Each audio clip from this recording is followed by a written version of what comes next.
before anyone asks, that was not scuff that just happened.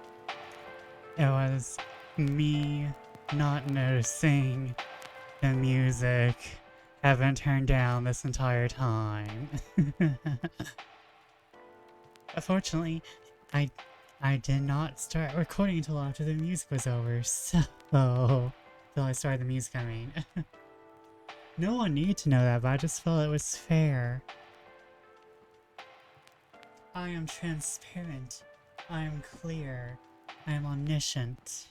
I wish I was clear. Clear's cute. Clear from Dramatical Murder. Anyways, I don't know why I'm on number 3 right now. But welcome in. My name is Vesper Fortune, Bat of Fortune, Witch of Fate. And I'm here to help you change yours. If you want. Maybe you don't need your fate change. Maybe you're just here for a good time. Aren't we all? Anyways, welcome in. I'm sorry if I still sound weird. I'm not sure if you can tell. Again, we're still in the no chair streaming state. I was going to try streaming in a different sort of way today. Not like in like different platform or anything, but I was going to try something with my microphone and stuff and have the computer be on the floor. Right now it's currently on the bed. Because again, I stream from a laptop. I think everyone knows this by now. Because I am jank. The crystal ball be jank. I am living jank. But we are currently on the bed. I was gonna try and see if I could stream from the floor, but I don't think it's happening. Not tonight. Gonna be the usual 3-hour stream tonight with the commercial breaks. The main issue currently, besides the fact that I am, besides the fact that plans for tomorrow have changed, which I'm so happy about. If no one has seen literally any of my posts anywhere, we will be playing the new horror game by Airdorf. Well, not the game, the demo. We'll be playing the new demo by Airdorf featuring Molly Moon, and presumably with some developments by... I presume the writing is by Jesse Cox and a lot of mechanics are going to be by Torpelduke. Sorry if that sounded like anything else. Well done. But we will be playing that tomorrow instead of what we had scheduled, which was what again? What did I actually have scheduled? What in hell did I actually have scheduled? I have to go look. Cultist Simulator. We had Cultist Simulator scheduled for tomorrow, which I think is a fair replacement. We'll hit up some of that tomorrow. We'll hit some of that up. Well, if the demo is only an hour long, which it might be, which I consider an hour long good for a demo. Remember how short demos used to be? Does anyone remember how short demos used to be, or the demo in how Super Smash Bros. Had some demos in it? Super Smash Bros. Brawl had game demos in it, and none of them were really long enough for you to enjoy said game. Ooh, that tea's still hot. Remember that? I remember that. I wish games did cool things like that again. I'm sounding old again. I wish games did cool things like have other games in them, like, and not for like story purposes, but just for funsies. That's kind of like why I like Chilla's art. They do extra things. They incorporate what made a PS1 game a PS1 game, in my opinion. It's not just the aesthetic, it's how the games were built, and like I'm enjoying that about them. Though now I can't play the kid now because I've already watched everyone else play it. I'm getting off topic. Well, technically I'm still on topic. It's still horror games. But I'm so excited to play that, and I'll be playing it tomorrow around my usual time, unless something happens. It's totally fair and maybe sort of expected if something happens tomorrow. Time, things being weird. Welcome in, whatever. Welcome in. And you just came in while I was talking about the new Eredorf game and how we're gonna be playing that tomorrow. Well, Eredorf, Jesse Cox, and Torpelduck with presumably some input from Molly Moon. I'm not sure if it's going to be out at midnight tonight. I just know that it's out Friday. The demo will be out Friday. So what I'm presuming is that the demo will be out Friday, and then we're going to get the full game around January or February. That feels like a good time to get it.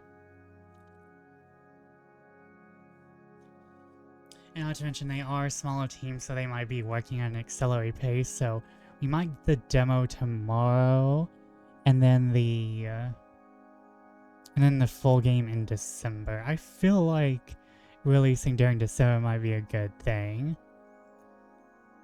Though it might trample on the usual indie horror game Christmas bash, which is I forgot what it's called, but there is an indie project that tends to get a whole bunch of horror creators together, and they do like a little like collection of games. Like I think it's Dread X, but just for Christmas.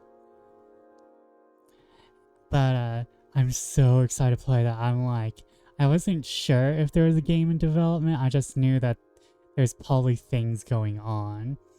This is on top of the fact that Eredorf was doing all this while creating the new survival mode for Faith, the Unholy Trinity, which I haven't seen anyone play that yet. I want to see it though. I want to see someone play the new survival mode for Faith, the Unholy Trinity. I kind of want to play it for myself, because even though I've watched a whole bunch of people play, I haven't really taken in all the lore for myself. And not to mention, I think I've only seen Manly Badass Hero do the prologue for the second chapter. But yeah, if it's out at midnight, I'm going to immediately download it. that thing's immediately going on the computer. Hopefully, like it'll be out soonish. I'm not sure what the price will be though. It has a bunch of good names on it, so I'm expecting like $19 minimum. I'm so excited because like we will be seeing the Molly Moon in her first game ever. Considering how she's graduated to being mostly she's not mostly a horror creator, but it's really interesting to see how she started at OnlyFans and then became this name in horror.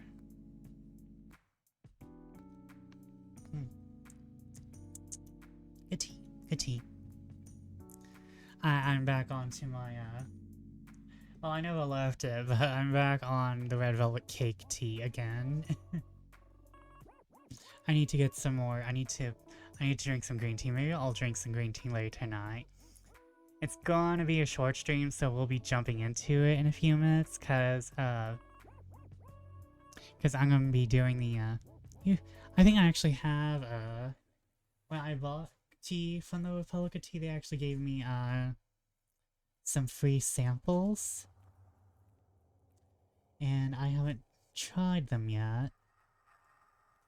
So what we got is pomegranate green tea, which is quite delicious. I've had pomegranate green tea before. And they gave me, I think this is a Christmas tea. Comfort and Joy tea. Holiday blend round black tea bag, which has, let's see here. They have a little, like, description on the back. They have an aesthetic description. At this moment, somewhere the kettle calls, somewhere the pot waits, somewhere a person smiles into a cup, watching the leaves unfurl. Okay, ingredients. So this is gonna be the, flavors. Black tea, cinnamon, natural flavors, cloves, licorice root, and apple pieces. So this is more of a fall tea. This is more of a fall tea. Like this is in between. I need to use that. I need to use that description as something as a movie unfurls. Yeah. But I have pomegranate and I have this.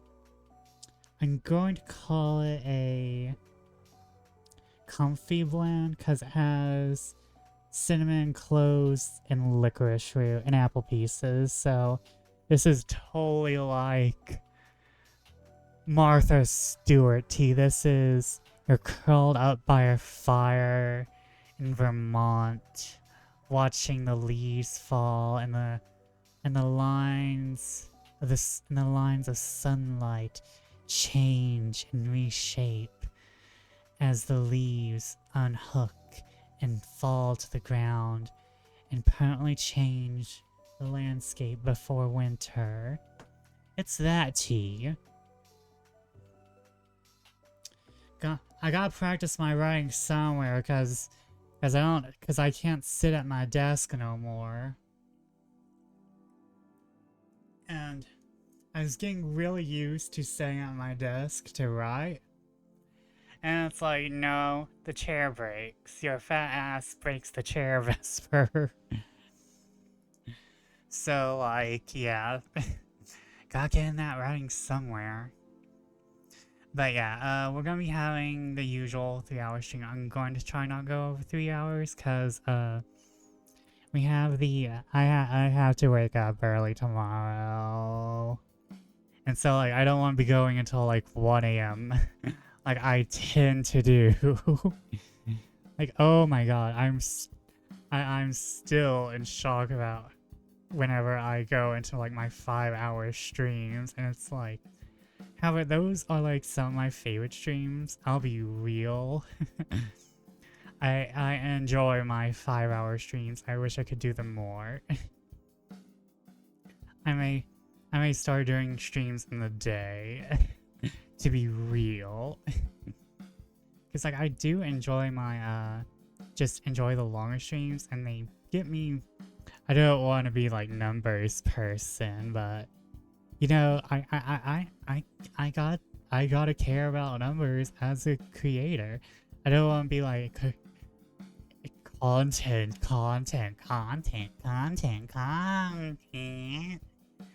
But, like, you know, capitalism sucks. But it's not like I'm in a current position to refuse capitalism.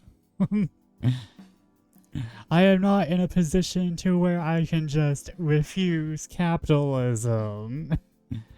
I have debt. The ultimate punishment of capitalism. And the IRS knows I exist.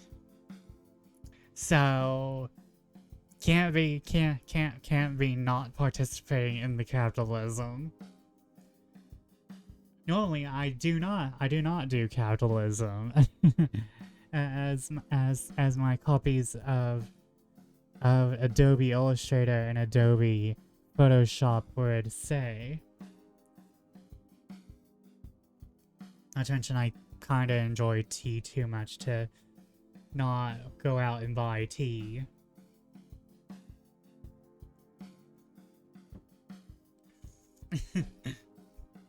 I'm not expecting my red velvet cupcake tea to be free for the rest of my life. But yes, let's schmoovin', and we will return to Paris. Oh, where the hell is it? Where the hell? There we go. I was about to say, I don't remember. I don't remember it being this empty previously. I don't remember it being this empty previously. Ah, I hit the mic. Oh well, the mic hit me. Oh, while I'm doing this, I forgot to announce it in my own Discord. Actually, you know what? Time to overthrow the French monarchy. At this point, I think the French monarchy is just gonna kill itself. Well, we're just gonna go get some dick. We're just gonna go ride. I think we're just gonna go ride our husband at this point. We're gonna go ride our husbands or discover our bisexuality. One of the two. But I'm going to announce it in the Discord after I finish with the stream. But we have finished oh no. We have finished a project for my friend Oliver Oswald, the purple mage, the purplest of mages. You will not find a more purple mage, even if you tried. But we finished a project for his D&D campaign called Comet Tales, originally held by Leetroy the Bronze, but now it's in Ollie's hands. And we just finished the first in probably like many the first in many parts of an OST, original soundtrack. It's up on YouTube. I will actually I will go grab the link right now. And we will oh that's me. Okay. I will grab the link right now and post it in chat. First of hopefully, maybe, perhaps. Yeah, I know you, I know me. This is not the end. Anyways, here is that. I will be linking to the actual download in my Discord because like we're already I should check in with Ollie. He's still streaming. Yes, please do. Everyone go check out Oliver Oswald, the Purple Mage. Shout out. I forgot. Is it the Purple Mage? I think it's Oliver Oswald. The brain be brainin'. Oh, hold on. Watch. I should know this by now. I need to double check. But please go check out Ollie. Follow him if you aren't already. Open him up in a new tab if you want to. Oh, I misspelled that.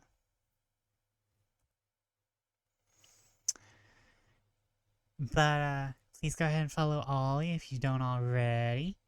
Please, please, please. I would not be here without him, or at least I so believe. I'm not sure if I would have known about VTubers if I hadn't followed Ollie. I think I probably would have. Was I watching VTubers before Ollie? I don't think I was. I'm not like 100% sure. I'm not 100% sure. But yes, we are back to ruining Paris. Ah, Paris. Okay, where is it?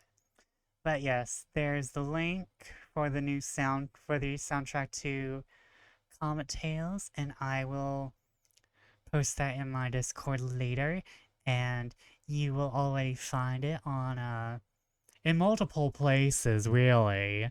It's on my Twitter, it's on it's in my Discord, it's in Oliver's Discord. It's going to be my Discord. It's going to be everywhere. I'm so happy about how all this turned out and everyone's loving it and I'm just so happy. And I'm so happy everyone else is happy. I'm just so glad we did this. I did this with whatever. And this ended up being a nice fun project that everyone likes and I hope we can add more to it.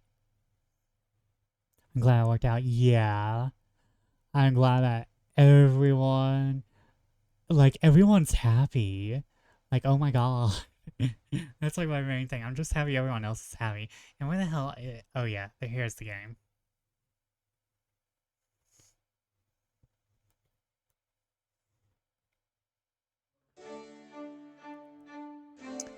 Okay.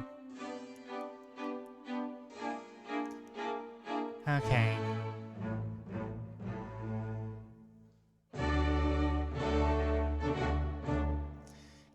You're gonna be that, aren't you? Here we go. Okay. Now, I don't remember where the hell we were at, but I'm pretty sure Paris is doomed. I'm pretty sure Paris is doomed. Not sure about y'all, but I'm pretty sure Paris is doomed. And we're turning you down, because you're... I don't need you to be more extra than I am. I don't need you being more extra than I am. I'm queen bitch around here. I'm sorry. But if I remember correctly, we have a thing to go to. We have a party.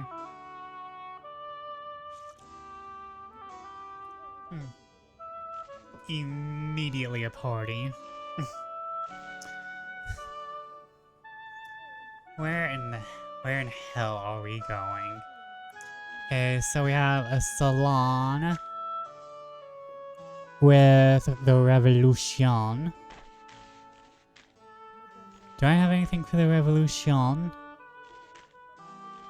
I don't think I do. Oh no, no, no. I have one thing for the revolution. Count Henry Ambrose requests the attendance of Yvette Decaux to the salon on 14th of May, 1789. The intimate party is sure to be the very height of merry celebration. Go to the party. Assess the preparations. Consider how well rested you feel. Fortunately, you can feel the exhaustion set in as soon as you look past the door towards an enormous... Yeah.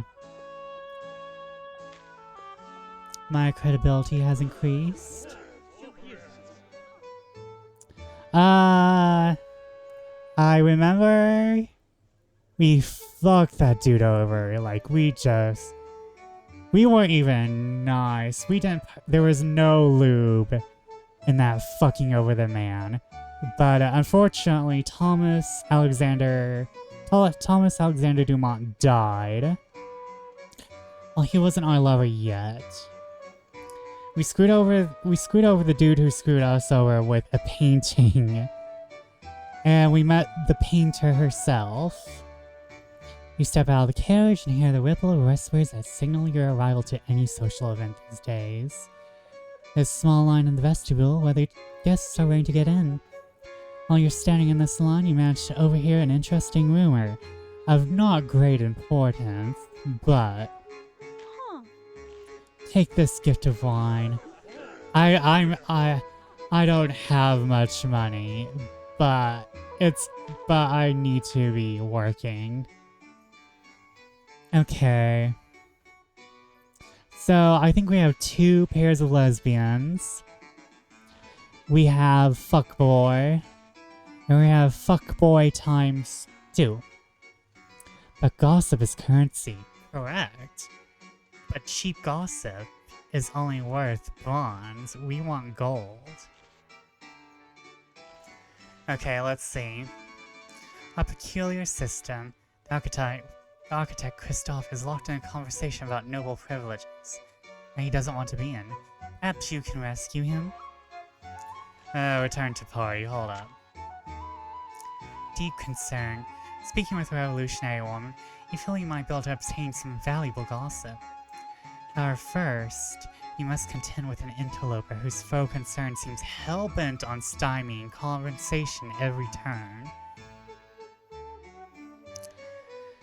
Okay, so we got a pair of guests harboring valuable rumors. I'm afraid to speak them aloud for fear of being implicated in the process. Do you need anything more than that? Okay, we can get double the gossip here. We can get rich here. What do you want, fuckboy? Oh, you're the dude. Okay. Pick this one. As you walk another circle of the party, you find yourself disappointed by the mundanity of the conversations you overhear. Who knew a hotbed of revolutionaries could be so dry? Ugh. It's at the height of your boredom that you notice a pair of women withdrawing from the crowd to talk.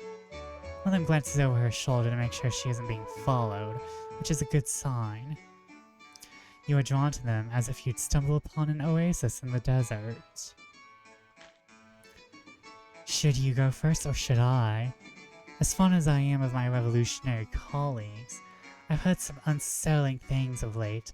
I simply don't know who I can confide in. Anything but a dry revolution. Dry in gossip or booze. It's going to be bad if it's dry.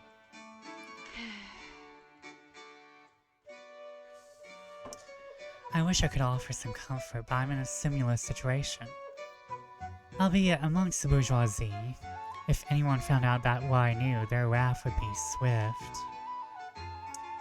It sounds like the kind of swift wrath that you're all too familiar with, due to your work with Pierre. Of course, that means something that you're at least able to navigate with some familiarity. It seems that neither of us has an avenue for recourse, then.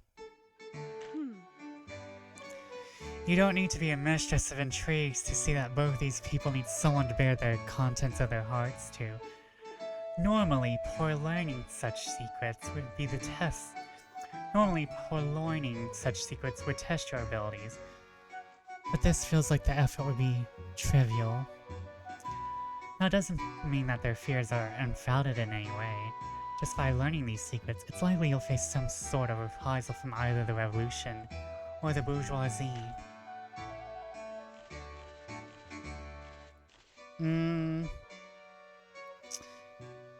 We will learn about the bourgeoisie. You follow the heiress as she parts from her companion. It'll be much easier to do this if she's alone after all. You catch out to her just as she's about to go outside and get some air. Are we bourgeoisie in this playthrough? We're just fucking people. We want to. I think at this point I'm going for the painter.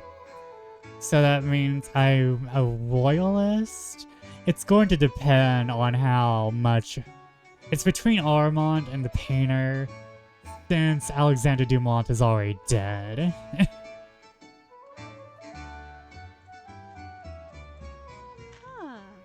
Have we met before? But I'm also willing to screw over anyone who was in bed with the killing of Alexander Dumont, because he wrote the Count of Monte Cristo and now he's dead. So now he won't write the Count of Monte Cristo. She asks as she notices your approach. Her smile is a hastily assembled mask. It doesn't take long before she realizes that you're more than sympathetic to any woes she might have. Soon she's explaining the latest actions of the bourgeoisie that have been tugging at her conscience. You've gained a piece of shocking bourgeoisie gossip. Naturally, that doesn't mean you can evade scrutiny that comes with prying into this particular case. You are sure that the consequences will come back to haunt you, and quickly. You lost a little favor with Madame Gazelle, who I have not met. The conversation that follows is fascinating in its own way. Even with all that she's learned, she's still extremely passionate about the ideals of the bourgeoisie, has embraced them with all of her heart. Eventually, you manage to find a fitting point for you to leave the conversation. All in all, a most fruitful endeavor. But yeah, fuck the bourgeoisie. Not literally, though. Okay, let's go save Kristoff. Because I got 2 pieces of gossip. I'm good. And we need to go save Kristoff, plus he can remove the rest of my peril. Come across the architect Kristoff, who's currently talking with some nobleman about taxation.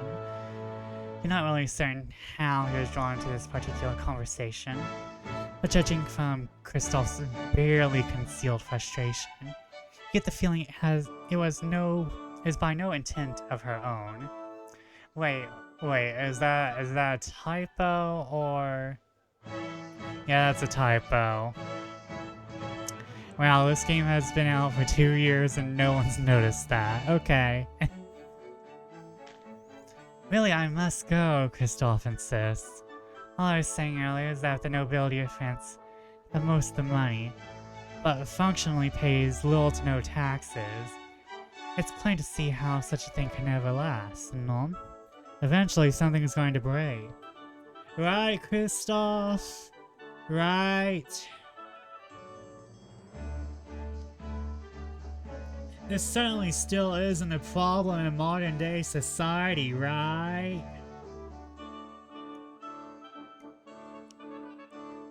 This certainly is not a problem in modern day society, right? Right? Right? Nonsense, you'll see soon enough, the nobleman chuckles, intercepting Kristoff as he's about to leave. Such arrangements are the bedrock of a just monarchy. Just. Think how many kingdoms in Europe are balanced in such a way? None, monsieur. No other kingdom in all of Europe still allows the nobility such a privilege. They haven't, for a very long time. Perhaps there's a reason for that. Please burn in hell, proud traditionalists.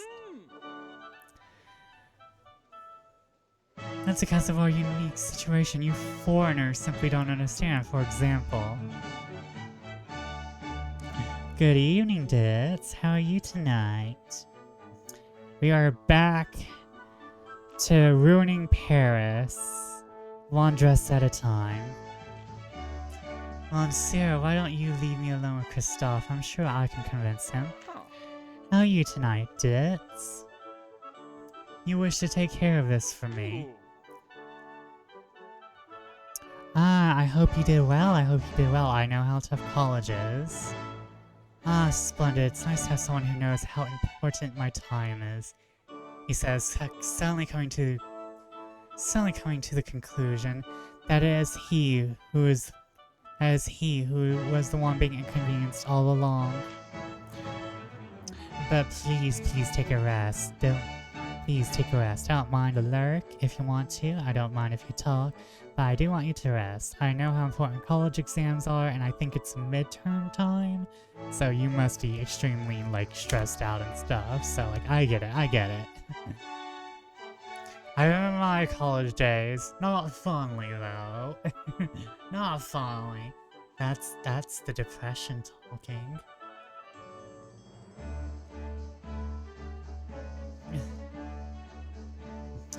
I don't know why, but I want to punt that proud traditionalist in the groin. It's because he's very... It's because it's still a problem. The older nobleman disappears to badger someone else, and Kristoff waits until he's entirely gone before turning to you. He may be an old archetype, but it's an old... Welcome in, Pretty Night Lori. Welcome in. Finally nice to see you. Wait. Everyone, this is Pretty Night Lori, the prettiest knight ever. The most fashionable knight I've seen. Oh, wait, that's not what I want. I was about to type in raid. Oh my god. Okay. I got this. Pretty Night Lori. You know, I could just copy paste. Look who's talking, frickin' Met Gala bat icon. Have you seen the theme for next year's Met Gala? Have you seen the theme for next year's Met Gala? It's Sleeping Beauty, the reawakening of old fashion, I think. But you wanna know what's gonna happen? We're going to see Katy Perry in a color-changing dress. That's what we're gonna see. We are going to see someone dressed up as Maleficent. That's what's gonna happen. But yeah, it's about fashion that literally cannot be reworn because it's so old. And hopefully there'll be people doing remakes and like their own takes of the pieces in the Met Gala. And not the... Hopefully we don't have another Marilyn Monroe dress situation.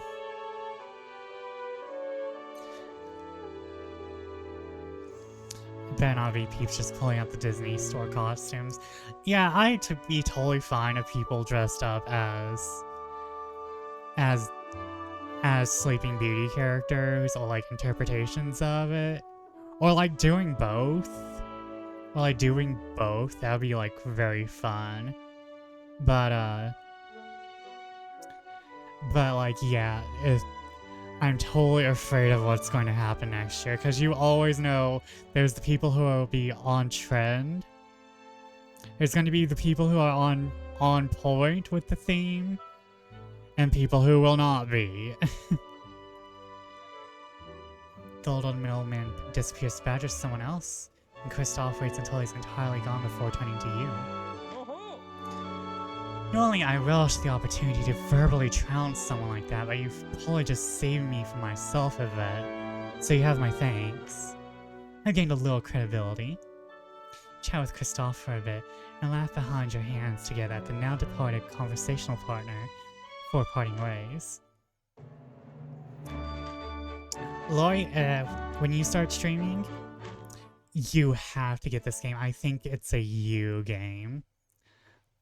Like, it's not as, like, it's not as customizable as, let's say, Fashion Dreamer, but look, I have my own wardrobe. Let's see, we have the provincial outfit,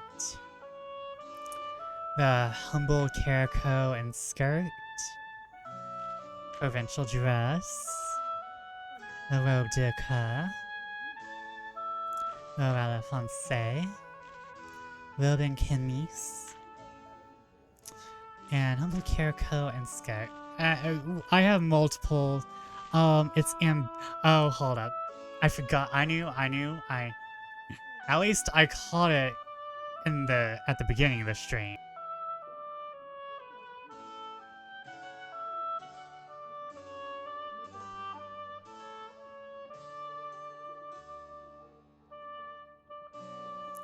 Yeah, it's Ambition, a Minuet, and Power. And we are basically, pre-French Revolution. Because they're still talking about Marie Antoinette as if she was alive. I think Marie Antoinette is the current queen. So we're in that era. And basically, our fiancé, traveled to France, invited us here, but went missing before we got here. We're trying to find him. We got our social status completely fucked over by an asshole. Don't worry, we got revenge on him. And now we are I don't know where I'm going. Cause like, there's a little bit more, balancing in this game compared to most visual novels. But you get to go to parties every so often, and whenever you go to a party, you get to wear a dress, and you have to wear the right dress, or else well, sure, credibility goes down. Let's see here. I need to, and not to mention, gossip is literally currency because you sell gossip for money. You enter Pierre's office to find it more disorderly than usual, with Pierre pacing frantically in the midst of all the chaos. Looks up you, exclaims, "Ah, madame, thank God that you arrived. I know, I'm so fabulous, Pierre. I'm so fabulous, but you don't need to say it every time I enter a room." I'm keenly checking the winds of public opinion. My finely owned, I nearly said finely boned, finely honed journalistic senses tell me that our readership desperately cries out for stories concerning the military. However, I'm at a loss for such information. If you can get me some fresh gossip relevant to that faction in the next 11 days, then I'll reward you with 30 livres, in addition to your regular finder's fee. Gossip about the military in 11 days? I can do that.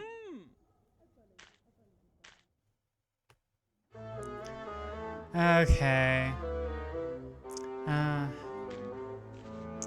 Sell, cause I have a whole household I need to pay for. I have a whole house full of people whose mouths I have to feed. Cause I made the unfortunate... oh, here we go. Yeah, you get invitations to go to parties and stuff amongst different factions.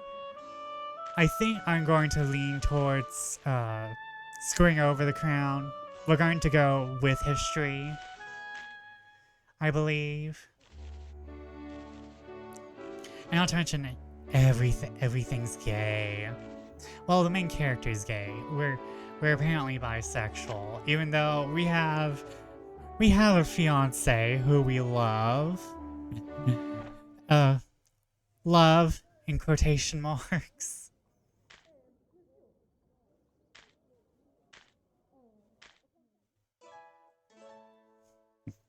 Love in quotation marks. Look up the sound of Camille knocking on your doorframe. Good morning, madame. Huh. The house is rent is due today, as are everyone's wages. Okay. Thank you for making me poor, Camille.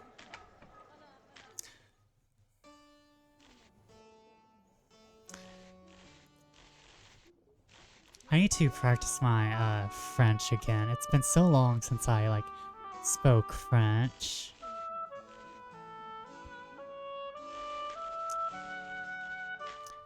Voulez-vous avec moi ce soir?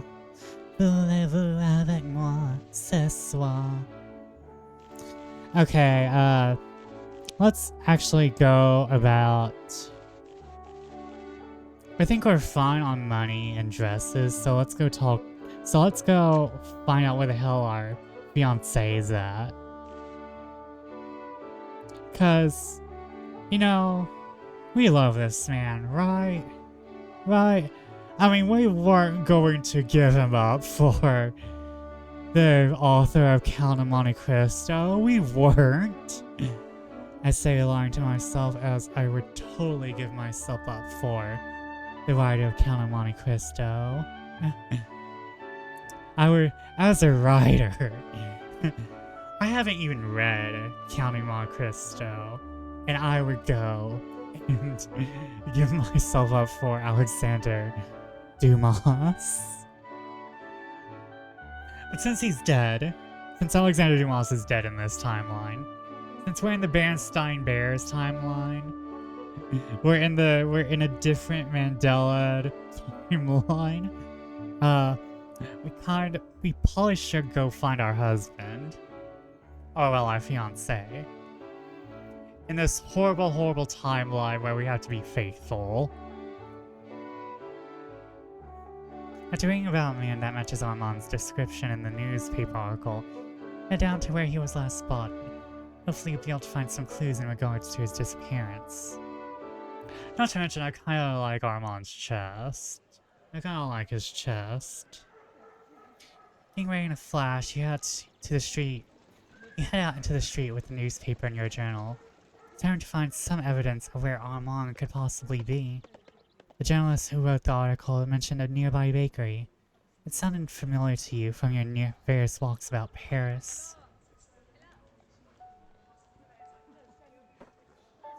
You curse yourself for having to rely on such thin evidence.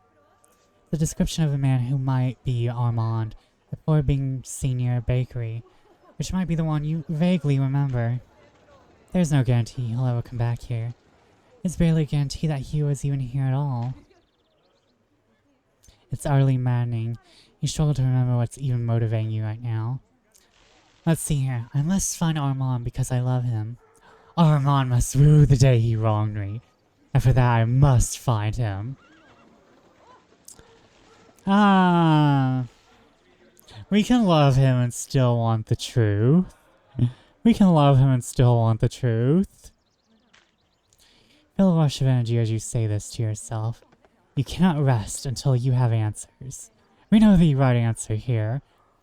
Really, it's because I want his chest. He has them nice. I'm getting older. I'm realizing that I just enjoy him. You should have said rue the day. I know, but the tits. But the tits.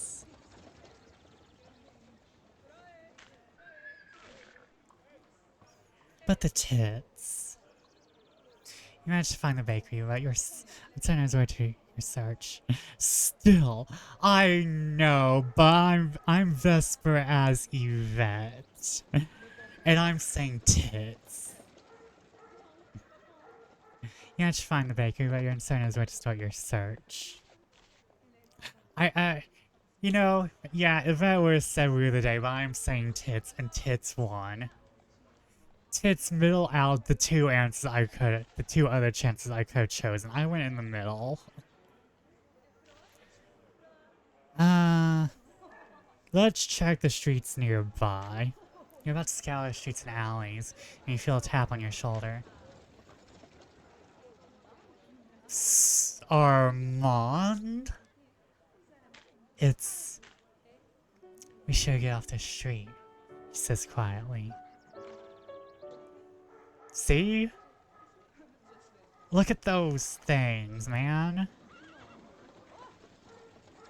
I mean, they're not big, but they're hairy and nice.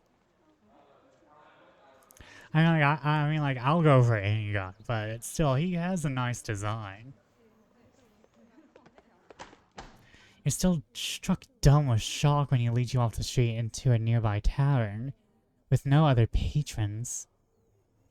The staff look at the two of you with a mixture of confusion and indignation, as if the very idea of customers offends them to their core. They've worked customer service enough. It's not that they don't know about customers, it's that they've had too many in their lifetimes. There's a certain point in customer service and retail where you are offended just by the existence of another human in your vicinity.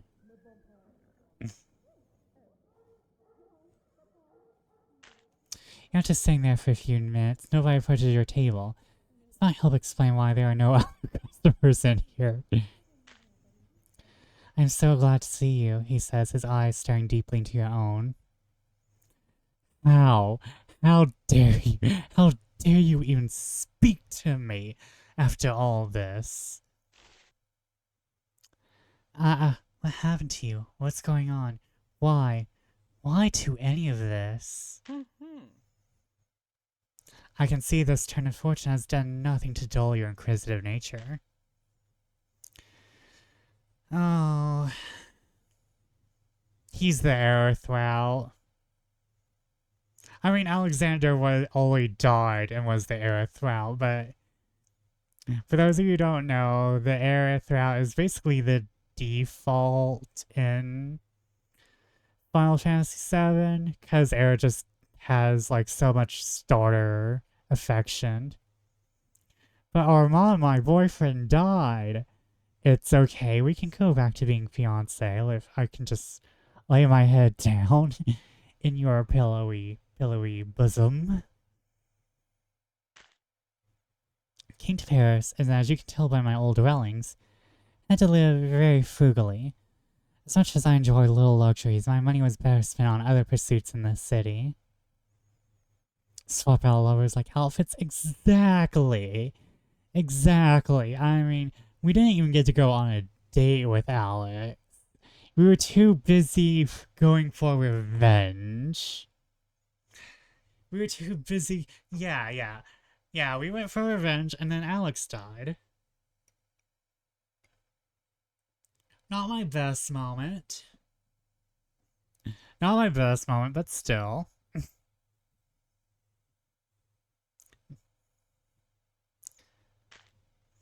As attending parties, I need to make inroads with powerful people, including one Maximum Determines.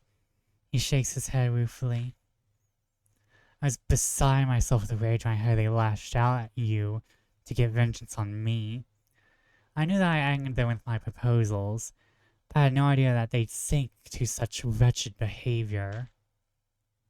In fact, he says in a low voice, I believe that they're the one who sent those men to do violence upon me. Thankfully, my father's constant insistence that I study the art of pugilism proved to be wise. After a great struggle and several smart applications of a candelabra to their heads and shoulders, I had to drive them both from the house. He stands proudly, but a telltale wince suggests that he might still be recovering from some injuries. However, I had no idea that when these villains would return, how many of their associates they bring with them, so I had to flee that very night. I know in my mind that was a sound decision, but in my heart I've regretted it ever since. I'm so sorry. Please, I've already forgiven you. I'm just glad you're alive. I have some things of my own I need to apologize for. But yeah, we're returning to the old lover. I mean, he seems fairly nice, kind of stupid, but he's nice. Please, Miss Shea, don't think anything of it. You had no idea where I was, or if I'd ever be back at all. As for a present, I would never ask you to build a ship in the middle of a storm. Much in the same way, I'd rather we figure out what we're doing with ourselves and all this stops being such a hurricane. You are willing to wait for me. I'm willing to wait for you. Of course, right now, I still have to risk going to the States General. There's so many important things to do there. Thankfully, nobody can risk assailing me while I'm there. But I have to keep my living situation a secret due to the threat of ambush, he says while he pulls out a piece of paper and begins to write on it. Hand you the paper which he's written an address on. It's a house on the western edge of the city. Don't worry, it's just as charming as the one you're living in at the moment. Armand's purpose is now available to visit on the Paris map. Well, I can't move back in with you. You'll at least be able to visit me where we're staying. Un moment, Armand. What do you mean, where we're? I mean, if it's if it's another man. If it's another man, I might have less issue. I mean, I might have less issue. But if it's another one, there's going to be issues. I mean, the woman's not gonna have eyes anymore, that's for one thing. Yes, well, you see. You look like a cunt. And not in a good way. You look like someone I want to outright. Wait, haven't I dealt with you before? Amon, what the devil are you doing here? We need to. A woman asks as she walks into the tavern. She freezes in her tracks when she sees you. Who is this? I should be asking the same thing. Miss Minty Cake Tier Corset? God, your fucking underdress looks like ice cream. How fucking dare.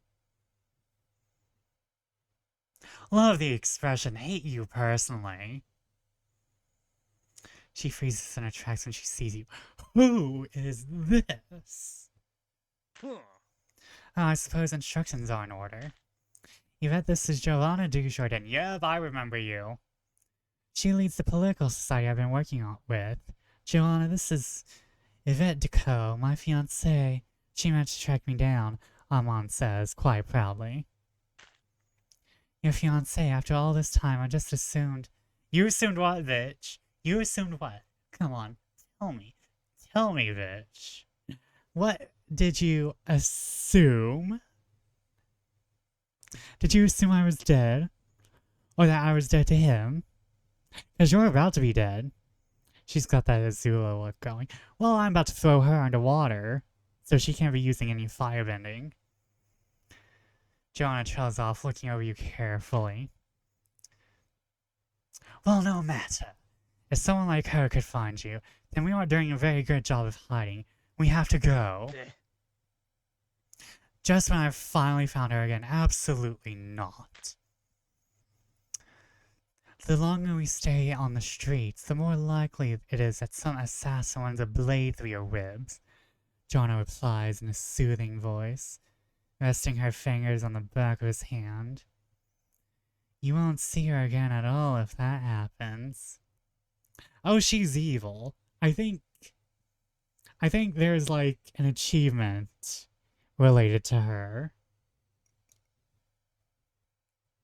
And I think we met previously at a party because flags don't exist in this game. Because flags don't exist in this game, we're meeting her again. Oh wait, am I oh, it's ad break. It's ad break. Okay. Okay, it's ad break, so I'm going to go get some more drink. I'll be right back. Going to get more drink.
I am back, VOD watchers, and or YouTube VOD people, and we are back in 3, 2, 1.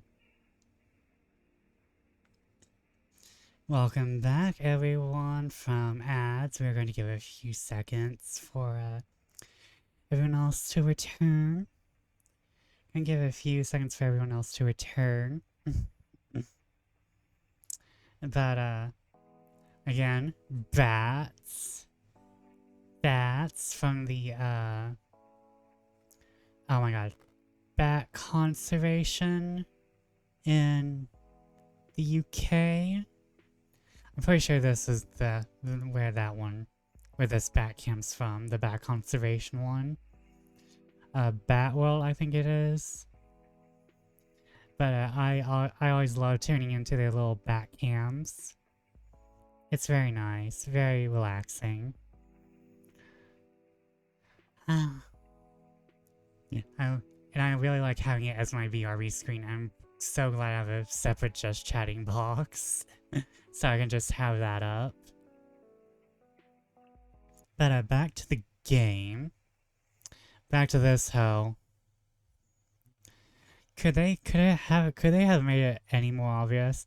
I don't think subtlety is what this game is going for. I don't think we're going for subtlety here. The longer we stay on the streets, it's more likely that some assassin runs a blade through your ribs. Joanna replies in a soothing voice, resting her fingers on the back of his hand. You won't see her again at all if that happens. I suppose that's reasonable, Armand admits, running his fingers through his hair. Yvette, you know how to find me. I want to tell you more, but for now, I need to go. Don't worry, this won't last forever. I don't really care much about you anymore. I want to kill her.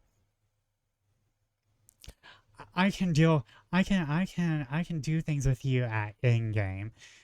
You, I need to kill in the middle of the story. I need to make sure you die. If there's anyone who needs to die in the French Revolution, it is you.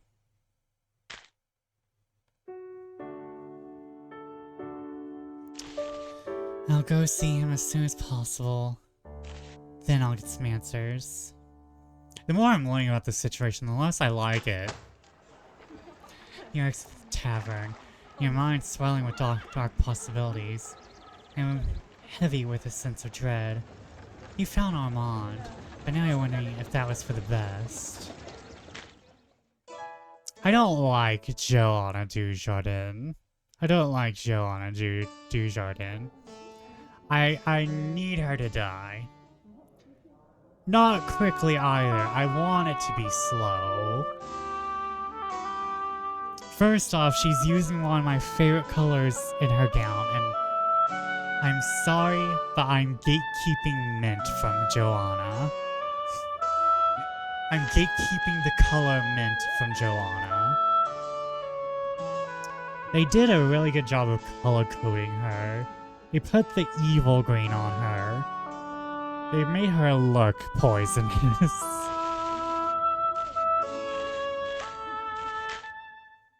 Like,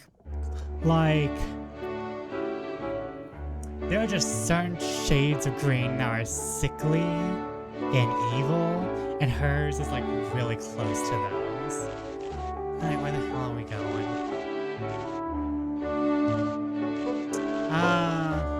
You know what? Let's continue the story. We've been without story for a bit, so let's continue the story. Finally found your fiancé, Armand. So invite you to visit him in his new abode. He claims that he'll be able to explain his mysterious disappearance and what he's been doing all of this time. It's a long walk to get to the Armand's address on the western edge of Paris. Should I be saying Paris? Is that how they say in France, Paris?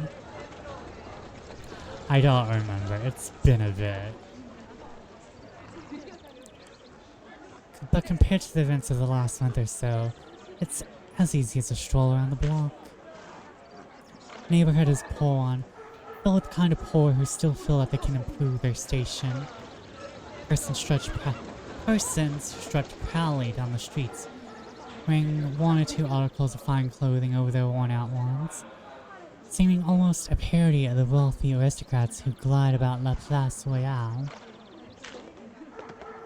To them, these one or two expensive things are both a luxury and valuable armor against the sneers and derision of those better off. Time and again, You've seen that the poor one is, the harder it is to gain someone's trust. In lives like theirs, any scrap of trust could be the difference between survival and complete destitution.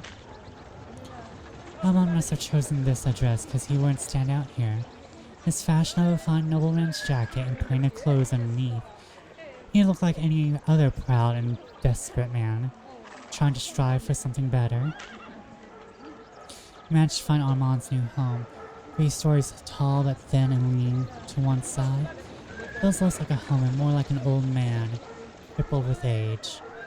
It reminds you of your own living situation.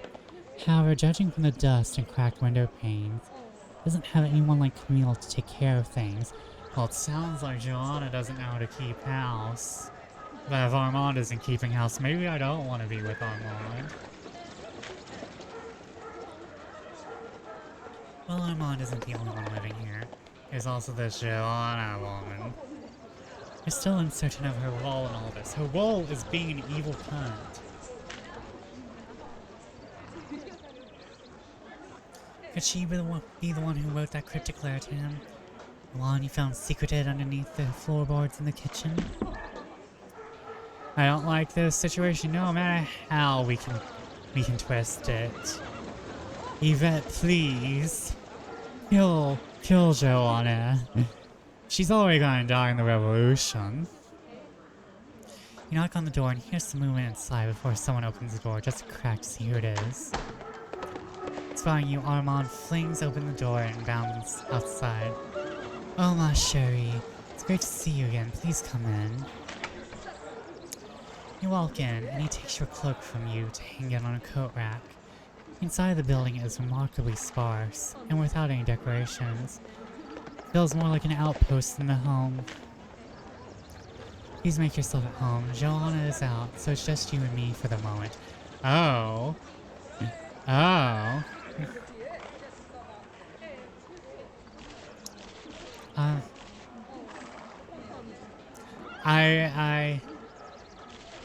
There's not the icon that will tell me this doesn't affect story, so this may interact with my favorite rally. But I kind of want to know more about Joanna, but I don't want to be the jealous lover. We can deal with Joanna in the privacy of our own thoughts. Faye. I'm pretty sure I'm saying that wrong. I'm not sure if... No, wait, I think parfait may be perfect. In France? In French? Parfait? I think the reason why parfaits are called parfaits in English is because they're like the perfect dessert. We're getting a little fair with Armand. Though she never take credit for it, she's the real founder of the society I've become a part of. He says, gesturing to the walls which are covered in maps and notes. She's clever, tenacious, and speaks French so well for someone who didn't grow up with the language. You think back of your brief conversations with her, you never even detected a hint of a foreign accent when she spoke. Why would she put so much effort into sounding exactly like a native French speaker? Oh no. Oh no. I'm really glad to see you reacting this way, Armand. I was afraid you'd be jealous of her. I am! I'm just not gonna show it in front of you. I understand that a man and a woman living under the same roof leads to all some sorts of assumptions. I think we can both agree that if there's one thing that life in Paris... Hold on, wait. I think we can both agree if there's one thing that life in Paris has taught us, it's that few things are as they appear to be. He laughs. No, that bitch wants to fuck you. That bitch wants to fuck you. With a capital F. I can safely say that during my first days in Paris, I had my fair share of rude awakenings in that regard. On the other hand, from what I've heard, and all the gossip that's been circulating about you, you adjusted extremely quickly. Perhaps Paris is where you are meant to be after all. You're damn right it is. Unfortunately, we're all going to die. If I decide to make this a genocide route, we're all going to die. This... Can I go the evil route for funsies? Maybe. I know one thing, I want Joanna to die. Mostly because she wants my man. Normally I'm not this jealous, but I'm in character. I'm in character. Oh yes, I have something to show you, he says, leading you up 2 creaky flights of stairs to a window. Immediately feels different from the other ones in the house. As you can see, the glass here has been actually cleaned and polished. Look out at all that, he says, gesturing to the city. You're at the very top of a small hill, and all the buildings in this neighborhood are short, lending you a remarkably clear view of Paris. I come here to think every day, think about the responsibility I have to these people. While I never see them all, I can see their houses, their workplaces, all the other places that serve as stages for their lives. Few of them will ever have the power to change things, sometimes by mere circumstances of their birth. Still, that only makes it even more important that I do something right. That's why I joined this group, the Frankish Habsburgian Society.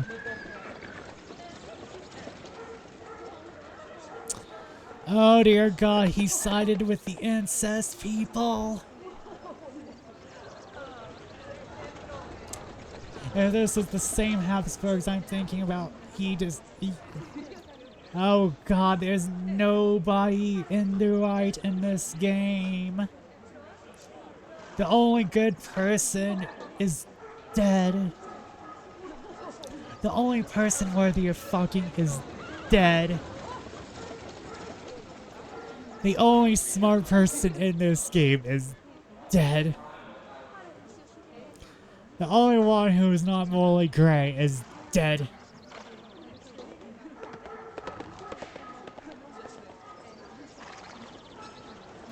He sided with the incest people.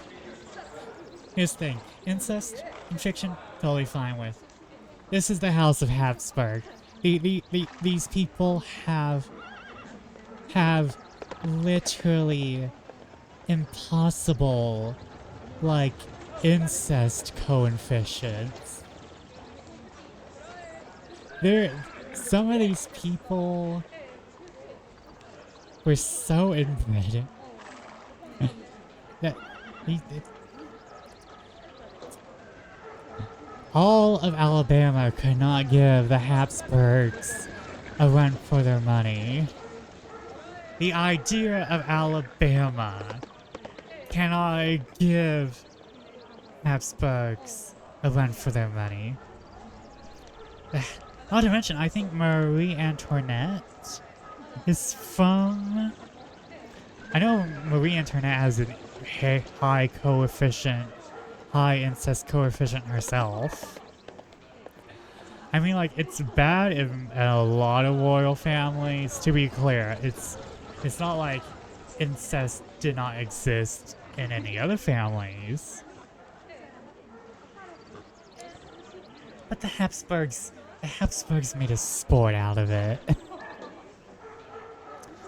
In Austria, the House of Habsburg has managed reforms for more efficient governance, religious tolerance, land reforms, and more. I was going to say this might have been before the great incest. Don't know, I think this is right in the middle of it. Here in France, we have a battle brewing between 2 disastrous powers. First is aristocracy. We march our country off a cliff if it allowed them to reserve their privileges for another day. And the revolutionaries, who can only agree on what they wish to tear down, but not on what they'll build afterwards. Her Majesty, our Queen, was born Maria Antoinette Joseph Joanna, daughter of the Empress of Austria. No. Yeah. Her brother Joseph II is the Holy Roman Emperor. Far two countries were brought together under a single rule. France would have the resources to solve its immediate crises, and the political will necessary to do away with our more backwards traditions. Oh no! Is he suggesting that Marie Antoinette marry her brother?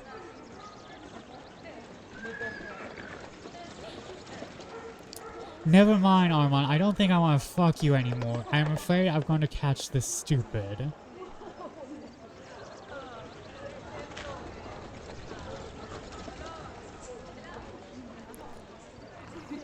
I'm not sure what his plan is, because it sounds like he wants his... It kind of sounds like he wants Marie Antoinette to marry her brother. Every single day I look out this window and think of all the people we could save. I'm not sure what your plan is, so... Armand, this is treason? You know what? We'll ride this dick to the end. Well, it's certainly amazing, but it's far from perfect. What we're aiming to do is perilous indeed. He takes his hand in yours, yet there's nobody I'd rather have at my side to fight for this future than you. You gained a little favor with Armand.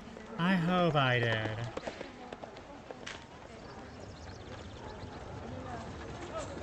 Armand stares silently out the window, looking out at Paris and its people. You stare with him. Wonder how stupid he is. Without a word, he grabs you by the waist and pulls you closer. You rest your head on the crook of his shoulder and realize you nearly forgotten how it felt. The two of you watch the sunset on the city together. The lights of the city slowly appear like a second set of stars. Quietly he says, "I'm about to leave for a meeting tonight. More secrets and skullduggery. We have something coming up that will involve convincing a lot of people to our cause. And I think you'd be perfect for it. I'll have someone leave a message with Camille when we get close to the date. You can stay here for a little longer if you like. Can I trust you to let yourself out?" Nope, I'm going to steal everything you own while you're gone. Ooh.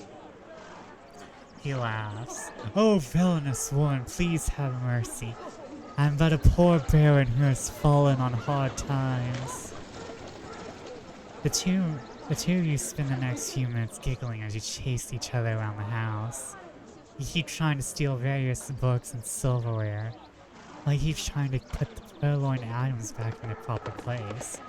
Eventually, he catches you trying to walk away with his broken grandfather clock, and you both collapse in fits of laughter. Aww. Okay, I kinda want them back together now. You gained some favor with Armand. Armand is about to leave, before he turns back to you and says, "I just want to say I never stopped thinking about you. In fact, I still have all the letters you wrote me, locked away in my desk."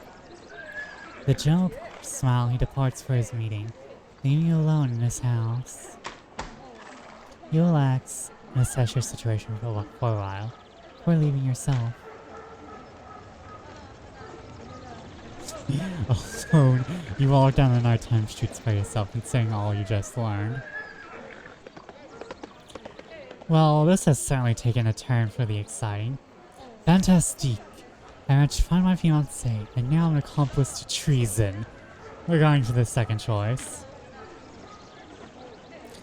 Your head hangs heavy, as if a millstone has been placed around your neck. You trudge home, you spend a long walk home through the dark, wondering how, exactly, you'll manage to rescue yourself from this latest set of dangers. It never stops with Yvette Ducot. It never stops with Yvette Ducot.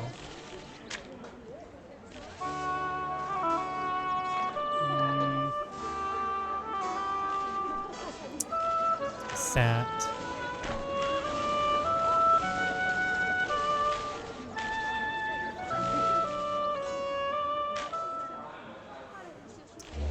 Okay, now we actually don't have shit to do. Okay.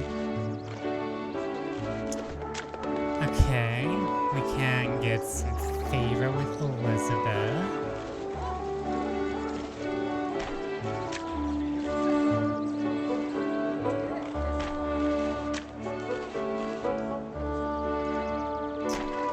Okay.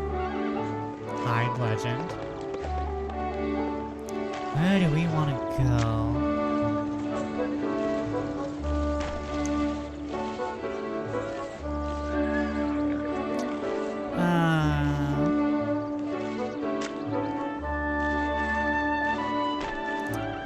I don't think I've been here yet, and we need to visit places in order to actually use them, so...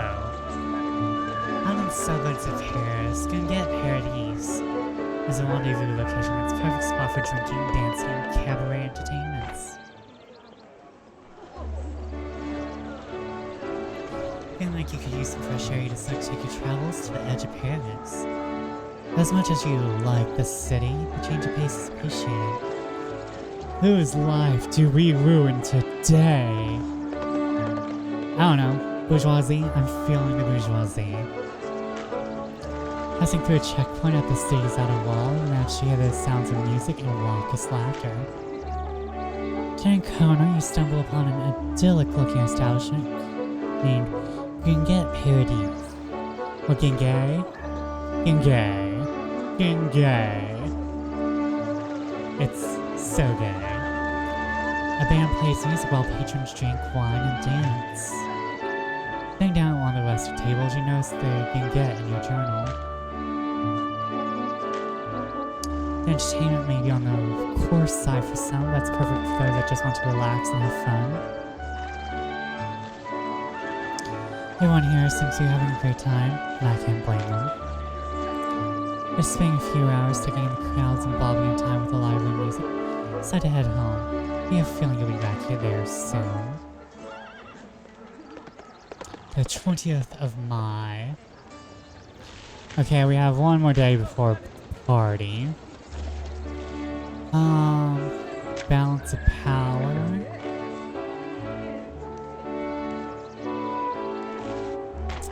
We currently don't have a current objective, so I think we're waiting for Armand. So let's get some... Let's get some...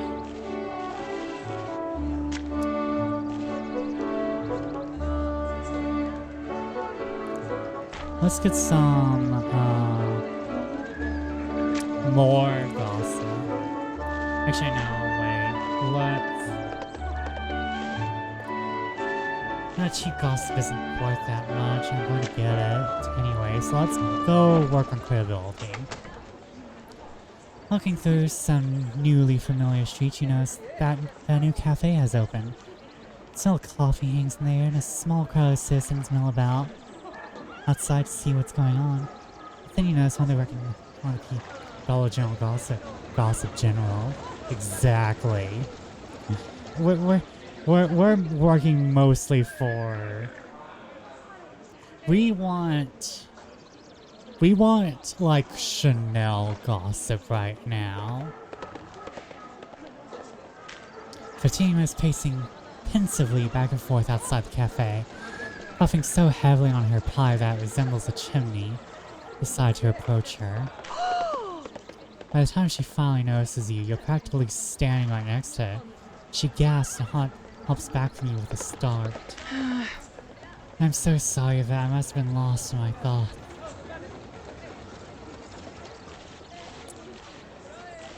What is it that has you so worried? Just that my parents are waiting for me in the cafe, she said, pointing at the newly opened business with the stem of her pipe. I'm just supposed to be meeting for tea, and I'm at my wit's end. I feel that. Who doesn't feel that way sometimes with parents? They've always supported me. There's this pressure to succeed that's just overwhelming sometimes. I'm their only child, and I know they gave me everything they could, and there are times that I feel like I was a poor investment. Oh no. She's so relatable, it's painful. She's so relatable, it's painful. Nope, stop that. Stop that. What are you doing? Okay, I guess that's what we're doing. Okay. Switch to creator mode, I guess.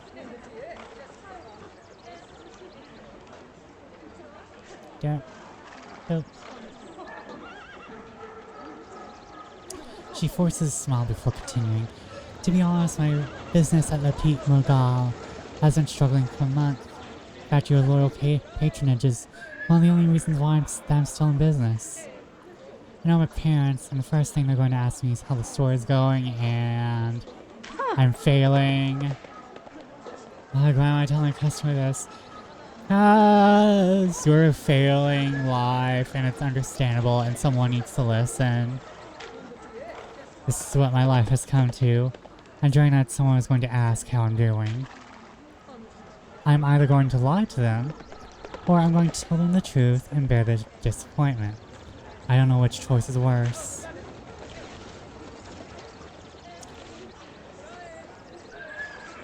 If there's one thing about my life, if there's one thing I've learned in my life, that you should never stop lying. Not to be weird, but I would have killed for my parents' speech. Not to be weird, but I would have killed for my parents to care about my interests at all. Oh no! You're gonna trauma dump, so I'm gonna counter trauma dump. Are we just going to be a bad influence on everyone? No, no, no. We're going to tell her she needs to tell the truth. Are you sure about that? Ugh, I hate how much sense you're making right now. If I'm not honest with them, then I'll end up having to build new lies upon old lies. That's just inviting the devil into your home.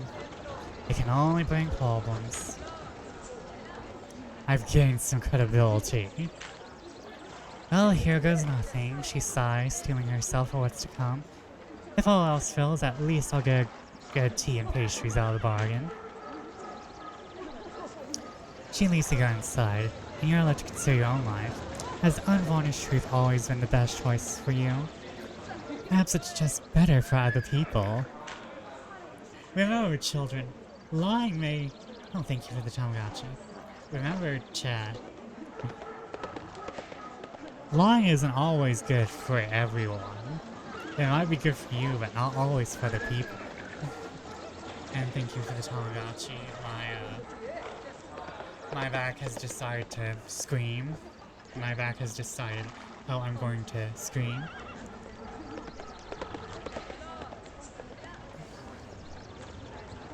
Scream and shout, scream and shout. Go touch grass for a sec. It's dark and outside in the observatory. Why would I go touch grass in the dark? We've also been having a space skunk terrorize the observatory for the past few months, so no going to touch the grass. But I'm stretching. Stretch with me, chat. Stretch and shout, stretch and shout. Oh, I probably went into the red because I'm moving the mic. Oh, for a tall, muscular masseuse of a man to break me in half and crack me open like a lobster. Oh, that feels great right now. Just right across the spine. Do you guys want to know something? Apparently chiropractors are scam artists now. Which, to be understandable, there are probably a lot of chiropractors who are advertising chiropractic for literally everything, when you shouldn't be doing that.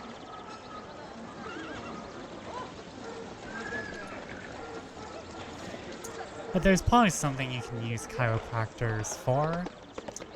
But look into massage therapy first, just saying. Could be more nerves and more muscle things than bone things. I think chiropractors should mostly be working exclusively with bones. I don't know much about chiropractic. Only that's a scam now. As you don't want to make things awkward by lingering outside the very cafe where Fatima was meeting her parents, decided to bring your day to down clothes and head home. It wasn't a thrilling way to spend your day, but certainly wasn't awful either. Okay, do I have a party today? I think I have a party today. Wake up to find a letter waiting for you on your bedside table. This wouldn't be unusual, save for the fact that it's sealed in plain, uncolored wax, which hasn't been stamped with a sigil of any sort. Opening the letter, you immediately recognize Amon's handwriting. However, the writing style is remarkably brief for him. Find yourself instinctively checking for another 3 or 4 pages of text that don't exist. Oh, he's me. He's purpley. Cher Yvette. Jonah recently finished setting up a meeting place where we can meet with noble individuals who are attending the Estates General. More importantly, these are persons who are interested in learning more about the goals of our humble society. Sounds to you like some very influential people are genuinely intrigued by this Frankish Habsburgian society business. You'll learn a little further and find an address. Seems like these events aren't happening very far from your home. Foreign Entanglements is now available for you to visit on the Paris map. Your knowledge, cariness, and infamy would be an amazing asset to us. I would love to see you there. Embrace. Armand. Put down the letter, check your calendar. You might be able to visit that place today, if you like. But I have a party! I have a party! I can't be visiting places, I have a party! Okay, what am I wearing? We have military events, so... Oh, well, we know what we're wearing. We're wearing the... We're going as Marie Antoinette. Baroness Agnes Gonteau requests the attendance of Yvette Decaux to their triumph on the 21st of May, 1789. This intimate party is sure to be the finest example of generous... A generous what? Just generous? Are you being a generous hoe? What up? What up, girly pop? What up, Baroness Agnes? Oh god, I called it Anya. Agnes instead of Agnes. Okay, hold on.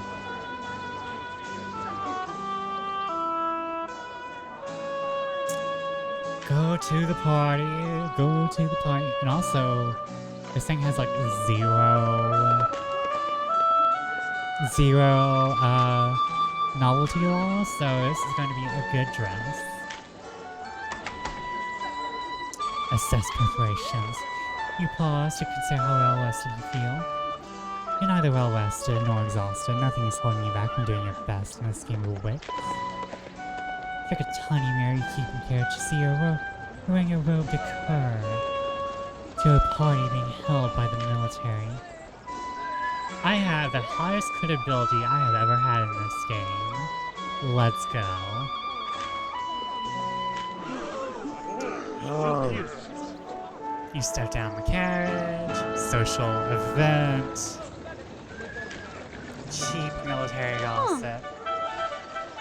Please take this gift of wine along with my compliments to our host.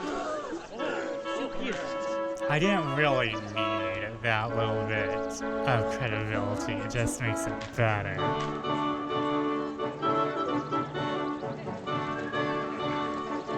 Okay, we can get cheap town gossip or cheap revolution gossip. But it looks like the credibility's taking a hit.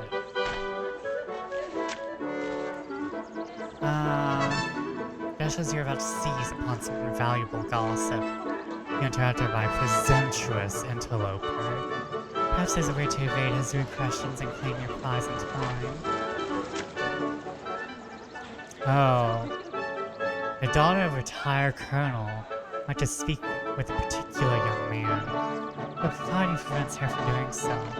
Having you bucked at conventions in the past may be able to help.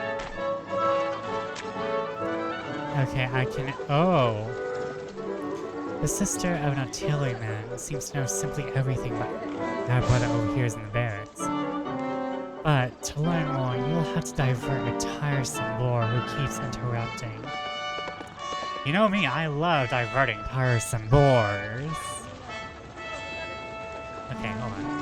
Return. Okay, so...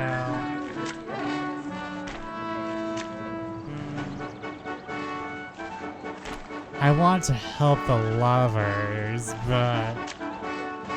The meta chaser in me wants all this delicious gossip. All this potential gossip.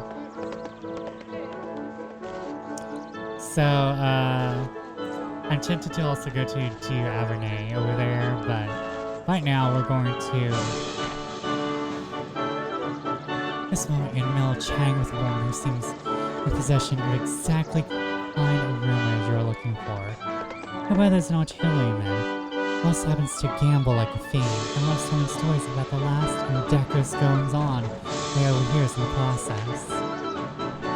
While she hasn't gotten to the details yet, you know what a shocking rumor she's heard will concern the military. Just as you're about to learn what you need to know, another woman suddenly wanders into a conversation, gesturing to a flower on a nearby table. Oh, have you two heard that these flowers were gifted by Duchess de Torzel? I don't care. I don't care about your damn flowers by the Duchess de Torzel. You are interrupting the good shit. I had no idea. Are they from her personal gardens? The conversation partner replies. You can feel the conversation flowing away, but you don't have yet what you need. Ah, that ties in so well with to the story my friend was just telling. I have 86. I could pass a medium, I believe. Story I was telling? Oh, I had no idea. Please go on.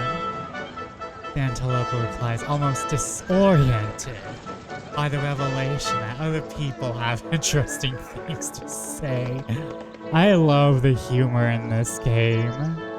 I love it so much. She's like, oh, there's more interesting people here. I don't give a shit about your gossip. There's actually interesting stuff being spoken about. Ah yes, where was I? The writer in me likes the narration. Right, it's so snarky. Ah yes, where was I? Your storytelling princess before launching into further detail. The lady she's hired from her brother. You gained a piece of shocking military gossip. While you carefully committed her story to the military, you still need to remain in this conversation for a little while, as exiting the moment you get what you want would arouse far too much suspicion. Just as you feared, this new interloper is extremely tiresome. Eventually, you manage to extract yourself from the conversation without absorbing too many insipid details about the Duchess de Torzel's gardener. Thank God.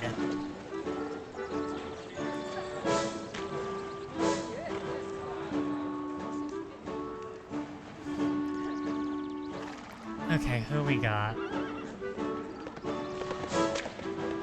I can... Oh, we have the writers here.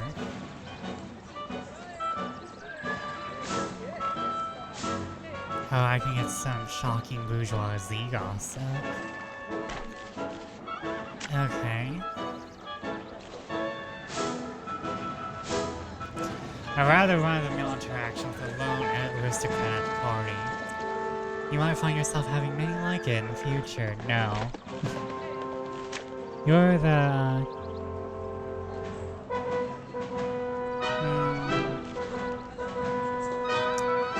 the gossip is cheap. I'll have some cheap gossip. So I rather. No, wait, hold on. Which one of you? Okay, yeah, you.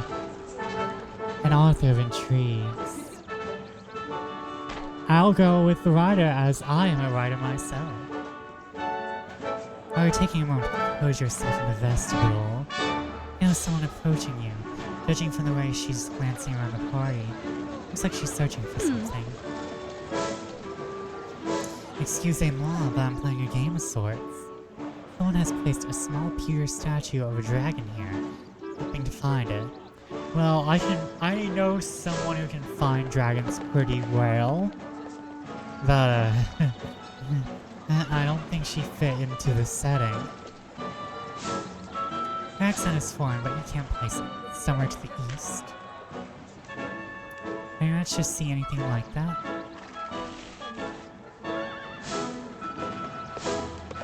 I haven't seen it yet, but it sounds like the hunt is on. May I join you? Yes, it is, she agrees with a twinkle in her eye. You gained a little credibility. Must admit, I'm going a little frustrated with this stage of the game. Hunting for the dragon statue has a certain thrill, but the real fun is stealing it.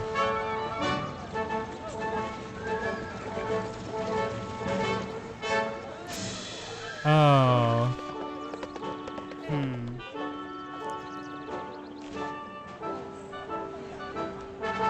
You know what, girly pop? I like you. I can think of nothing more intriguing. Let's get to work, shall we?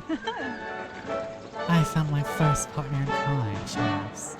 Shall we find a statue? The two of you walk around together, appearing to be focused on idle small talk.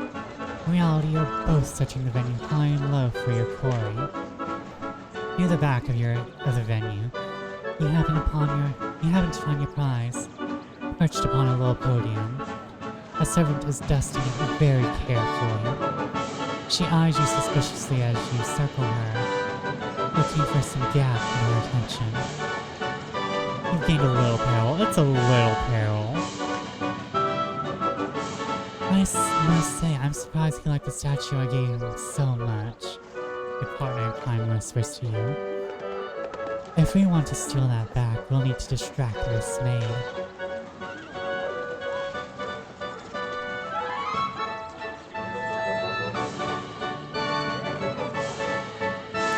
Can I help you two, madams? The maid asks, polite but suspicious. Oh, in fact you can. There's a terrible spill in the vestibule. Can you clean it up? A spill in the vestibule, she asks. It must be those blockheaded louts bringing in extra wine. I told them not to bring anything through the main entrance. The maid hurries from both of you in the general direction of the vestibule, bringing the two of you to your quarry. That was amazing, you managed to be rid of her so naturally. I'll have to write all this down. Your erstwhile companion hisses to you excitedly, and she secrets the statue amongst the grace pockets under the folds of her skirt. You manage to reply with an appropriately enigmatic smile. By the way, I've heard from some of the other guests that you're a woman who trades in gossip and rumors. Last night, over dinner, I heard something you might be interested in. She then proceeds to relate to you some interesting things about bourgeoisie. Can't help but cock an eyebrow at some of the fine details of this gossip. If true, it might make quite the story for Pierre. Being a piece of shocking bourgeoisie gossip. Well, it seems our game is over. Hopefully I'll see you again before I return to St. Petersburg. She leaves and you're left wondering what you'll be able to do with this party that is more fun than that. If nothing else, you're looking forward to finding out. Cheap military gossip. An older veteran who stands accused of murder has been discovered to be receiving care packages delivered by soldiers to his jail cell. Shocking military gossip. Captain the Guard Royale was recently caught engaging in an utterly staggering number of extramarital affairs. A staggering number of extramarital affairs in France. I'm not saying because it's France, but because it's France. Shocking, bourgeoisie gossip. A lawyer recently got into a fistfight with an aristocrat, tried to claim his seat at the opera. Sign of abuse by the nobility, or the lawyer's unnecessary impudence. Okay, now we gotta go sell some shit to Pierre because I'm dead as broke. Like, I need to buy...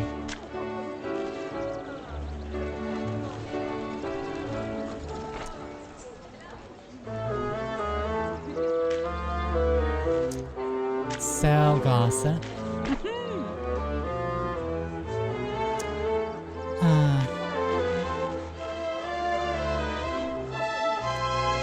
Pedal influence. We'll decrease the power of the bourgeoisie. We're fucking Armand.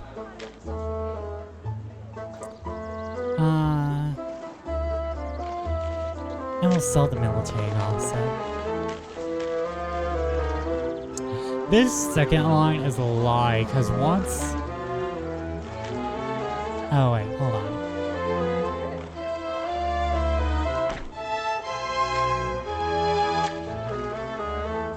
Okay, never mind, yeah, okay. If you do, there'll still be 1 in 10 chance. Okay. We got our money.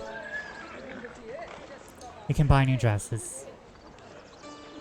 Oh well, we can at least keep the house afloat. We can keep the house afloat.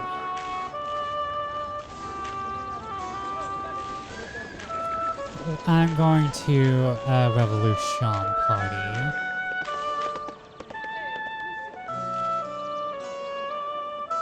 Oh, our husband is off with the evil lady, right?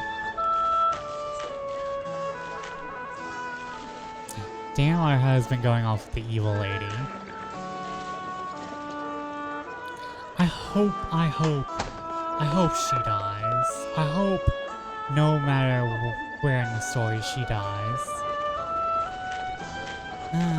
Long night, but the guests approve of my outfit. Huh. Wine.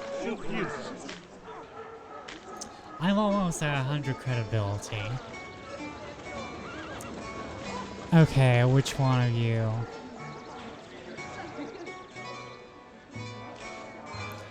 Cheap.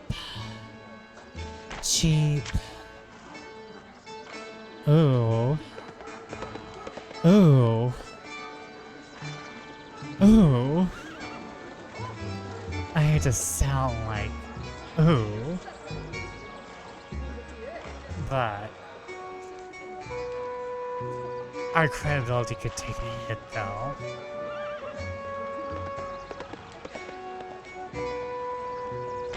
Although we'd be helping Pierre. Okay, so I think because I haven't went to many revolution parties is that I can only get cheap revolution gossip. But yeah, they made Joanna like terribly obviously evil. Like she's foreign. I'm not saying that she's foreign. She's evil because she's foreign. But she's a foreign power working in a French Revolution party. I'm just saying. She could be, like, building up the revolution just to knock it down. But let's go save Pierre. You stumble across something strange. Not only do you see Pierre at this party, looks like he was actually invited. However, instead of his normal routine of stealing wine and stuffing hors d'oeuvres into his coat, he's engaged in a serious conversation with a young revolutionary. Oh, so Pierre is on the side of the revolution. Huh. Royal censors controlled newspapers like yours for years, dictating what they couldn't say. What I'm asking you to do is turn their own tools against them. We can pay you to publish our own stories, sympathetic to the people's cause. I must refuse, monsieur. Pierre replies flatly. Royal censors were enemies of the truth and the crown easy. I won't bow to another such order again, no matter who holds the reins. We're not asking you to devote all your pages to the stories we create, just a few. This isn't anything you've done before. Is that what they say of me now? Pierre growls, clutching his snuff box in a tight fist. That I'm a liar? If I was a liar for pay, I wouldn't be out in the street enduring slings and arrows just to find a story. If I was a liar, I would be comfortable in my office, dreaming up new fabrications. To be fair, he has sources. They're gossip sources, but it's not like he's being false here. In fact, I'd probably be wealthier too, sipping fine brandy every night instead of the gutter swill I content myself with. I clothe myself in finery instead of wearing the same rat-eaten rags. Perhaps such trappings would even make me seem respectable in all your eyes, eh? No man worth his salt is without sin. I stole and I've skulked in the dark and I've swum deeper in the sea of mankind's vulgarity than the worst scoundrels imaginable. But my paper has never lied. Listen here, you know that we can pay handsomely. You also know that our cause is just. Is one newspaper editor's ability to sleep easily at night truly too great a price to pay for the good we can bring to the common people's lives? Are you really so important that your reputation is worth more than their freedom? Listen, I may not like that he's basically in charge of a magazine that would cause Britney Spears to go insane. But my man has boundaries. He has respect for himself.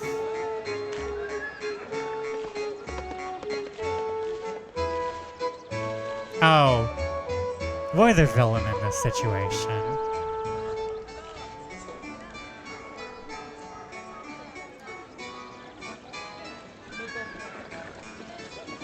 Oh, to be fair, we're on the side of the revolution now, so...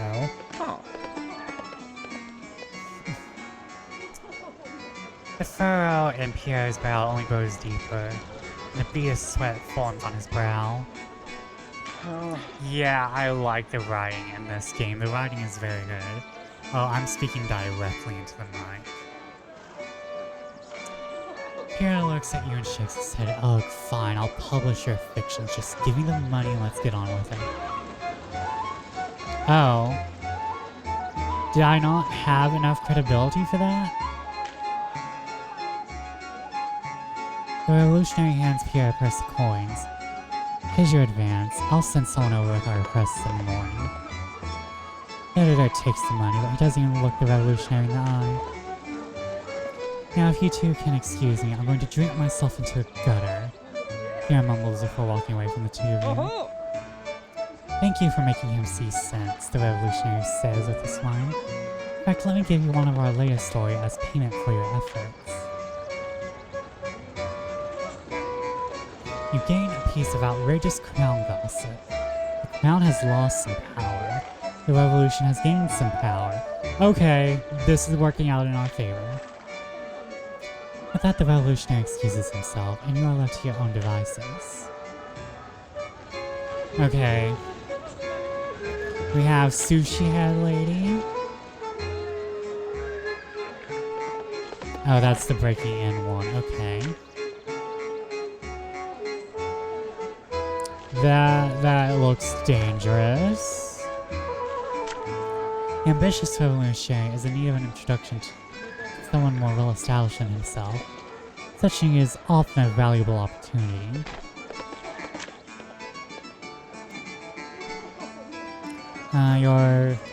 But yeah, the writing in this game's so good. I swam deeper in the sea of mankind's vulgarity. You don't expect that from a man who is in charge of a gossip rag. The American problem. The American problem is America. The American problem is just America. Okay.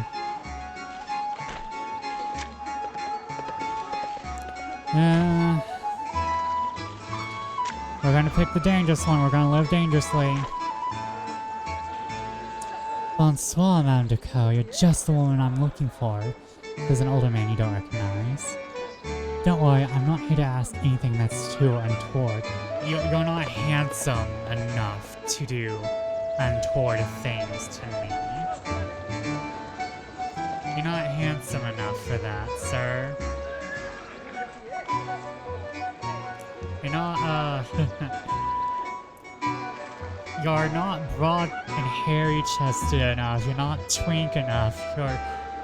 You're in the exact middle of 6 feet or swipe left. Like, sir, you are hitting none of my categories here. I don't care if that's not your real hair. You're a little out of my favorite age range. I'm not old enough to like you yet, and you're not rich enough for me to like you for your age.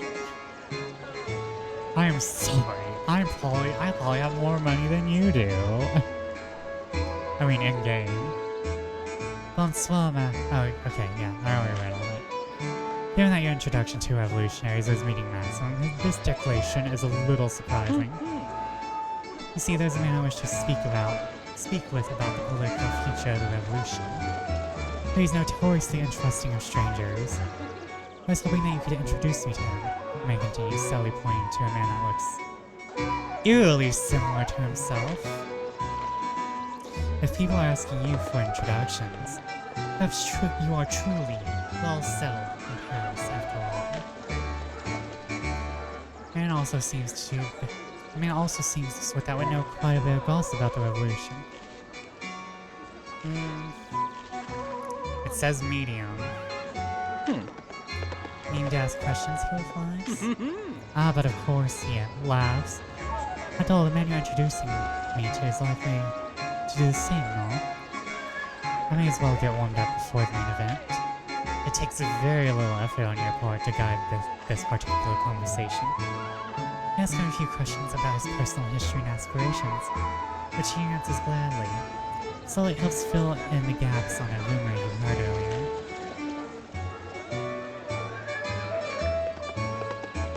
Shocking. A shocking revolutionary gossip.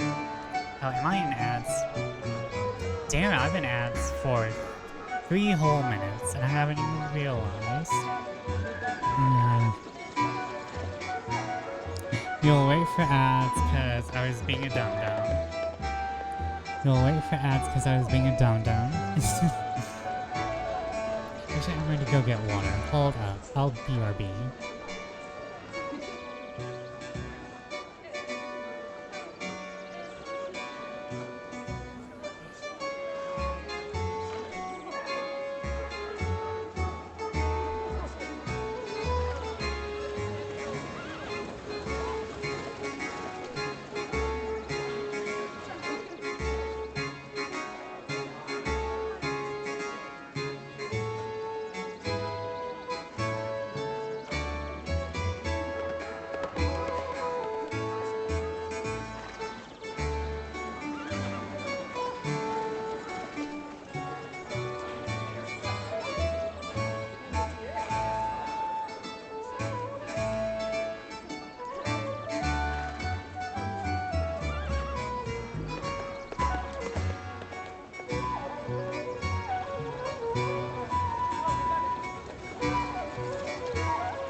Lucky you getting no ads. I'm going to have to find out a way to see the ad pop up on my phone. Or I may just log out of Twitch. I don't know. But, okay. Back to, I was going to go to the game expecting it to, like, automatically switch. Well, let's turn you down. I don't need the game audio up that much. As he handled his into the bargain, you decided to hold up your own, gently leading him by the elbow, introduce him to the revolutionary he wished to speak with. And the two of them look just so alike. It's almost concerning.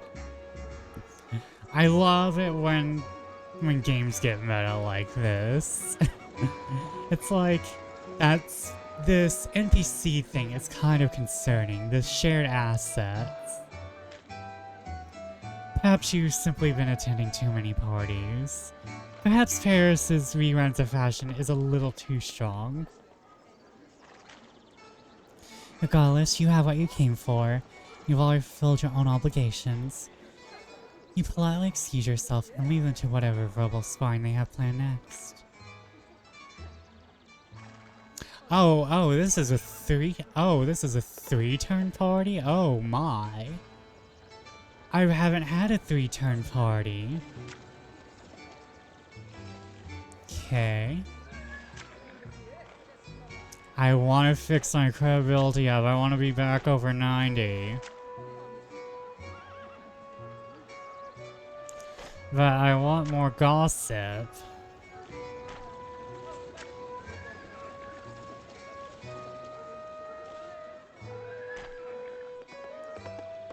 The gossip one.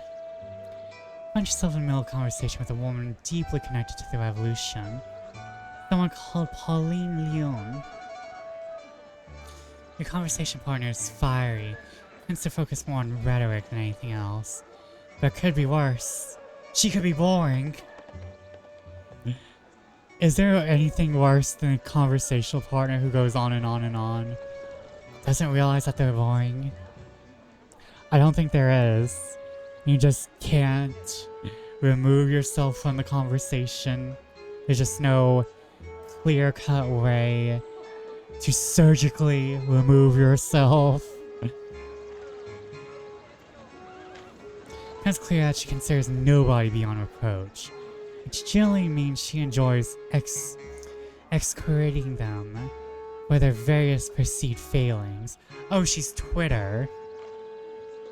She's Twitter, alright.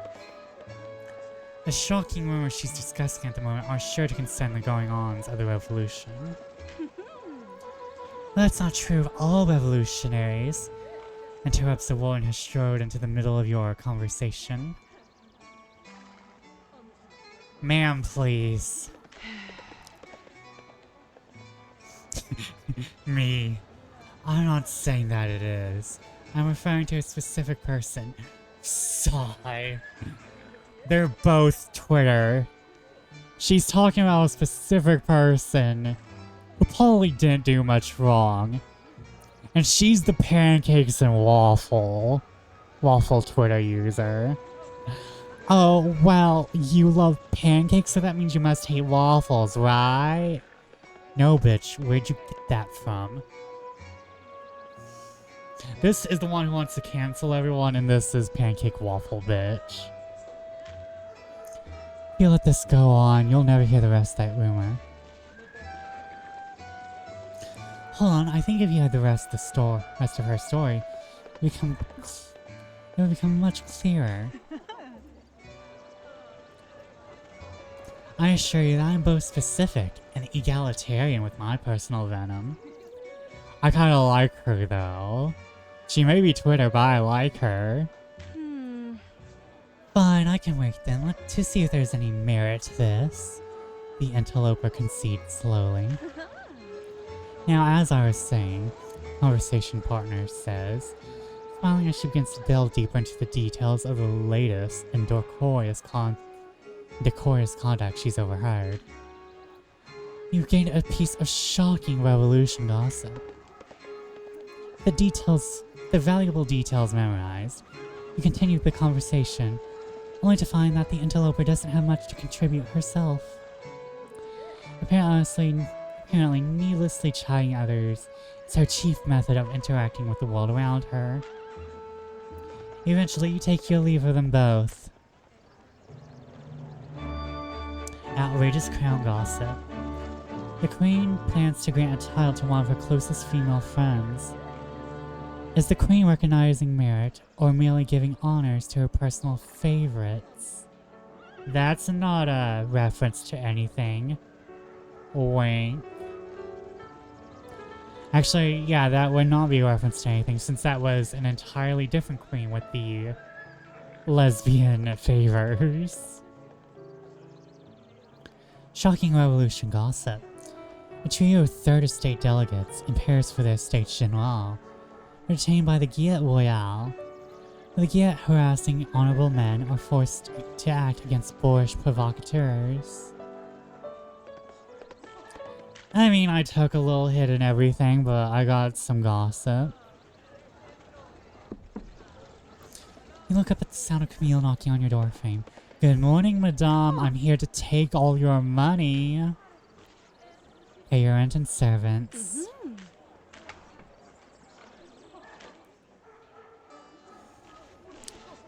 Okay.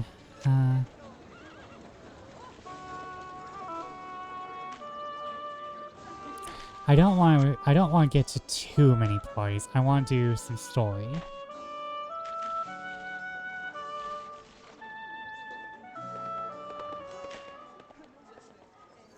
Okay, oh.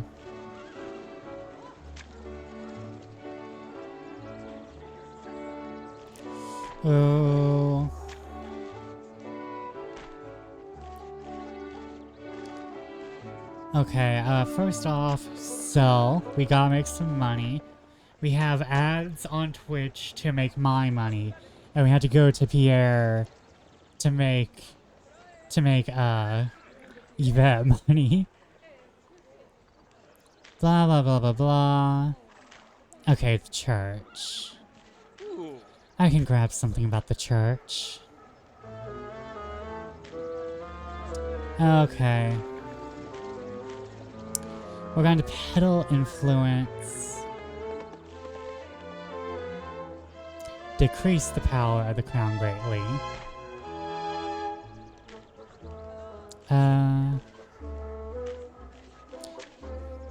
Increase the power of the revolution slightly.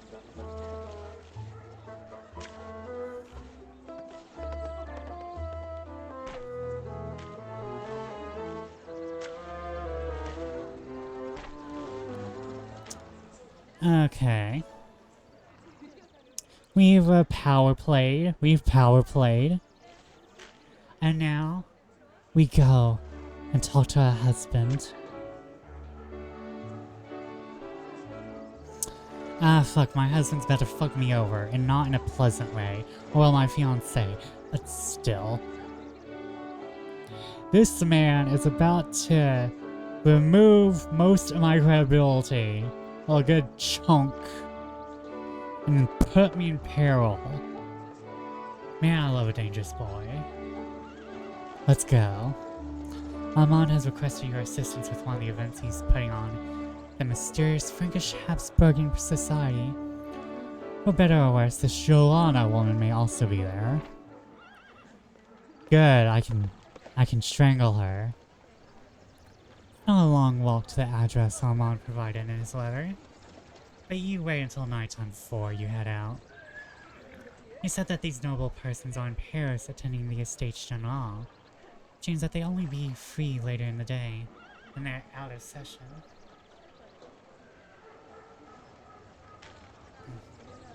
I was taking a sippy. When you find the address, you see that's a tavern. But you see very little light coming from inside. Front door is shut, along with a sign on it that reads, "Closed for a private event." You reach out and knock on the door. The slot on top of the door snaps open, and a pair of skeptical eyes glare at you from the opening. Through the open slot, you can hear the sound of multiple people speaking in low voices. Who are you and what do you want? The man asked from beyond the door. You can see who I am. Let me in and stop wasting my time. I'm going to be nice. I need that Deco. I'm told that I've been expected. I see, muses the voice, as the eyes squint at you. Please come in. The slot slams shut. The door opens and you step inside. It takes a few seconds for your eyes to adjust to the darkened interior. You turn around and examine the person guarding the door and comes face to face with Maximum's doorman. Let me at him. Let me rip out the eyes, boy. Bonsoir, madame, he says, shifting awkwardly from foot to foot. You're here. I thought Maximum hated Armand's Habsburgian ideas. He does, the valet admits, pausing for a moment to look awkwardly at his own shoes. I've been secretly working for the Frankish Habsburgian Society for over a year now. I thought Maximum would like the idea of speaking with another cause that aimed to disempower the king. In fact, I was the one who facilitated Armand's introduction to him in the first place. Unfortunately, he saw as another threat to the liberty of the people. When I made that introduction, I thought he was going to reward me. Instead, I was one wrong move away from being given over to the archers. So I simply let him hurl his fury at someone else, and let him forget about my personal involvement. Maximum doorman. I love punny names. Surely we have no hard feelings between us, non? Before you can sewn up a suitably cutting remark, Armand steps up beside you to defuse the situation. Oh, Yvette, it's fantastic to see you. Thank you, Armand. I was about to rip that man's eyes out.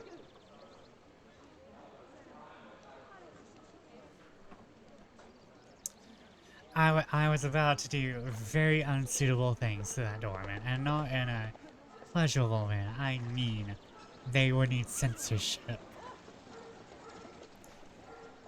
His hand placed lightly on your elbow, he steers you to a secluded corner of the venue. Like, have you ever seen a game forbidden on Steam for violence? Might have been me. Just saying. Thank you so much for coming, he says while he hugs you close. Please touch me more. Here are our plans for tonight, continues while gesturing out to the crowd behind you. You have all these guests who are in Paris for the estate... For the Estate General, who are representing the various estates. While they know the general agenda of our society, they naturally have their reservations about joining us. I've been called into a special meeting tonight. Joanna's going to be helping you, alright? So I've already been demoted to Joanna's assistant then, lovely. Special meeting, you say? Sounds interesting. Oh, but it is, Armand replies before dropping his voice to a low whisper. While I can't name any names, it's someone on the King's Privy Council. Someone who speaks with His Majesty regularly. While we obviously need all the support we can get, someone like this could change our fortunes overnight. He exhales sharply. Do I look nervous? I feel like I look nervous. Nervous? You're Baron Armand de Marveau. You were made for this very moment. Mon Dieu. You're absolutely right. What am I worrying about? He asks, straightening up and puffing out his chest heroically. I must be off. There's work to be done. You gain some favor with Armand. Armand departs, and you head off in search of Joanna, that guest Armand mentioned. However, when you do locate her, it appears she's always started the conversation without you. As the man representing the Second Estate from such a traditional and storied lineage, I understand that this must be difficult for you. Joanna says, her words flowing like honey. Oh. She's one of those girls. Yes, well, my family has proudly served all the strongest kings of France. However, His Majesty does not appear to be cut from the same cloth. He vacillates, issuing stern decrees in the morning, and retracting them at the first sign of resistance by supper time. Hold up. I feel like I meant to do something, but then I didn't do it. Hold up. And I'm right. Okay. Well, that's fine. I'll make sure to do it tomorrow.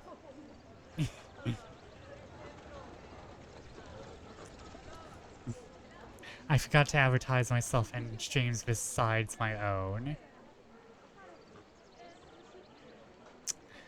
That's always a lovely feeling, isn't it? Okay. It's embarrassing. Whatever happened to the days of I am the state? Well, I can assure you, Monsieur, that bringing France under the wing of Austria would strengthen France, the monarchy, and the nobility as a whole. Joseph II is a strong emperor working to consolidate power, not let disperse to undeserving inferiors. Imagine if Joanna is a romance option in this. I don't think she is. I wouldn't mind it though. How? It's a medium. I should be able to do it. Well, madame, if this emperor is consolidating power, how would I benefit at all? Nobleman's power extends from the lord. A strong lord makes you stronger by proxy. He steps aside to make room for you in the conversation. Our power extends from our lord. He chuckles drolly. You sound like the tutors from my childhood, but your point is well made. Exactly what's been going wrong with this country. We're at a point of crisis, and all attempts to look to His Majesty for leadership have left us wanting. We need a strong ruler wherever we can find it. He returns to Joanna. Madame du Jardin, you have my support. I'll send a lackey to your address tomorrow morning to address a personal meeting where we can discuss details. He leaves, a cheery expression on his face. Joanna's, on the other hand, is one of barely concealed shock. That was certainly a deft maneuver, she manages. It appears that Armand was right about you. Gain some favor with Armand. Without another word, Joanna strides over to the next guest. Refusing to be outdone, you hurry after her, trying to keep pace. Yeah, I gotta head out now. I'm putting off some things I need to do. Okay, go on. This guest is younger and carries the sober bearing of a representative of the Third Estate, both highly agitated and aggressively serious in equal measure. I hope you, good luck with whatever you're doing, and I hope you, whenever you get back, you're nice and comfy. Joanna unfolds her fan and whispers to you behind it. Just follow my example and we'll have this done quickly. Monsieur. Oh, bonsoir, monsieur. I'm Joanna du Jardin.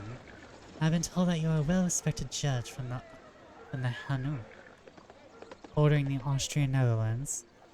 This is why you've been so gracious as to show an interest in our humble society.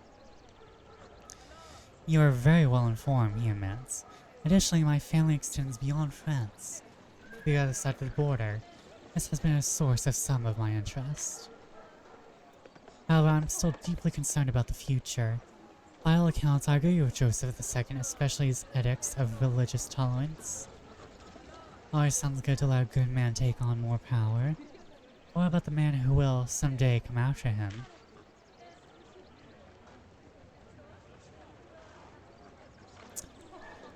We only endure that under Louis the 16th. I gotta do laundry. Oh, that's its own.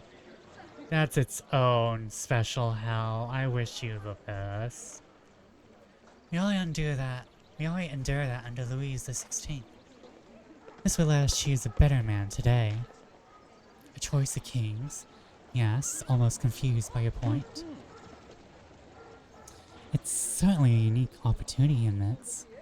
One that would allow us to have the stability of an established ruler, cast off the weights of a failing regime. Joanna chimes in. Of course, we don't intend to stop here. There should be certainly a continuous process to guide France to a more stable future. He shakes his head to clear it.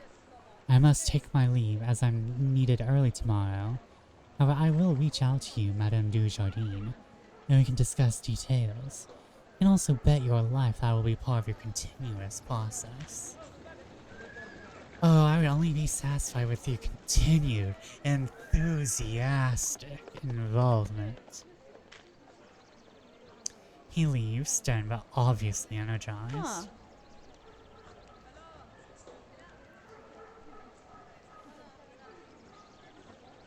Joanna eyes you. I can tell if that was bravery or a complete lack of caution. It certainly worked for now. I suppose Armand should know how well you've done. Afterwards, the two of you mill around together, concerned only with observing the gathering, as other members of the Frankish Habsburgian society do their work. You and Joanna make utterly worthless small talk with each other, while waiting for some other issues or crises to unfold. Thankfully, none does. Around an hour and a half later, the event is starting to wind down, and Armand bounds over to the both of you. I come bearing spectacular news. Our special guest from His Majesty's Privy Council understands us completely. We've always sworn to make sure that the Queen attends every Privy Council meeting, and we'll urge her to reach out to her family in Austria. This couldn't possibly have gone better for us. Oh, Armand, that's wonderful news. I'm so glad I picked you for this. You and I should go out to celebrate our victory over my dead body, bitch. You're not bringing me, Joanna? You're not bringing me? How? How not bringing me? What do you mean? You and I? You and I should be what I'm saying to Armand. Armand hesitates and looks at you worried. Joanna, are you sure that's what you meant? Absolutely. You and I have accomplished great things today, and we'll accomplish even more tomorrow. Only makes sense for the two of us to go out and celebrate. She replies, but her voice sounds less certain than it did before. Good. Good. That isn't what we... Armand gives an exasperated sigh. We'll discuss this back at the house. Oh. Looks like things are going bad in Honeymoon Village.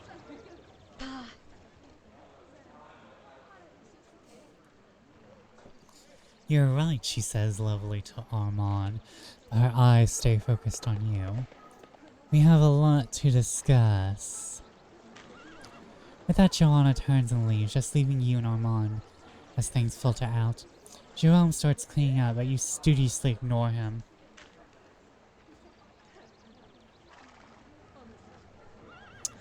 I'm so sorry, Joanna and I have spent so long working together. I guess she...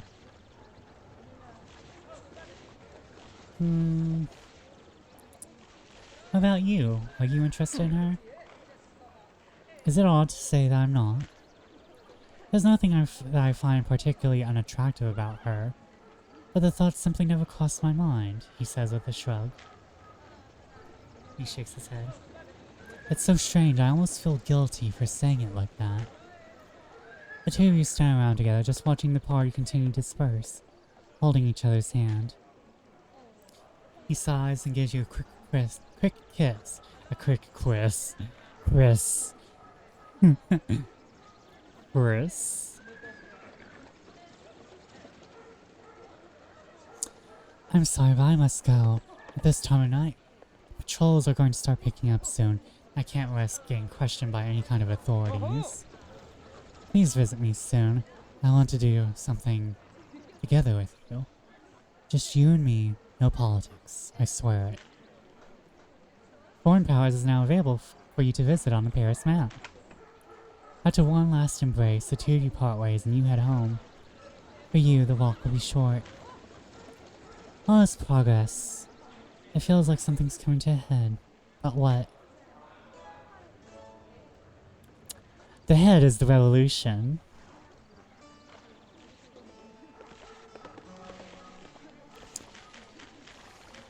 Okay.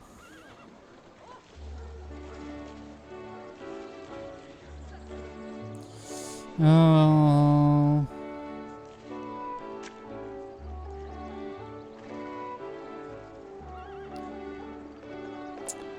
I kinda want to do a random event. I kinda want to do a random event.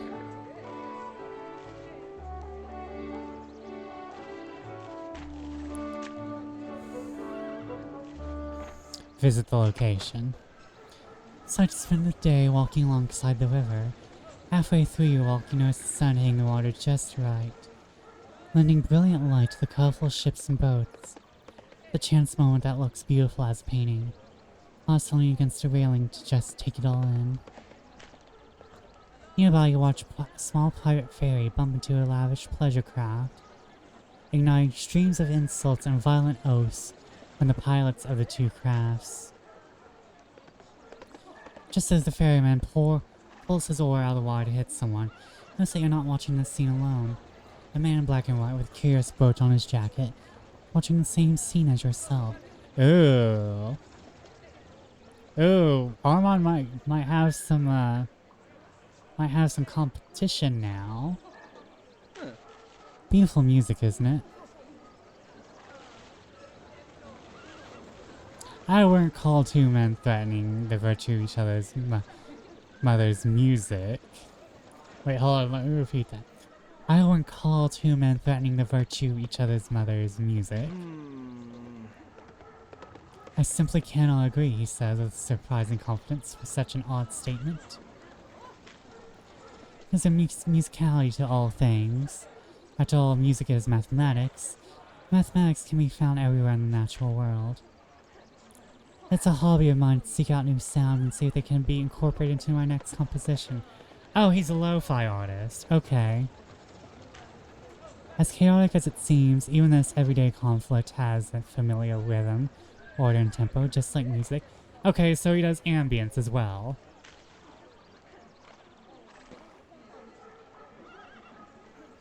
Ah yes, Angelo Strassner. At your service, madame, he says, gesturing to himself. Yvette. Just Yvette.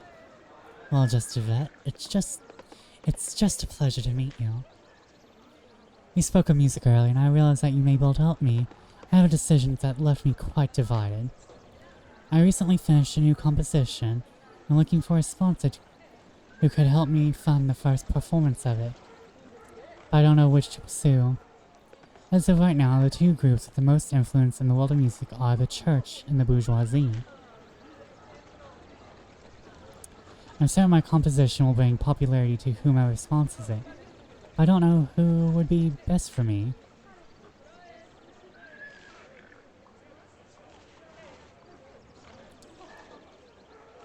Approach the church.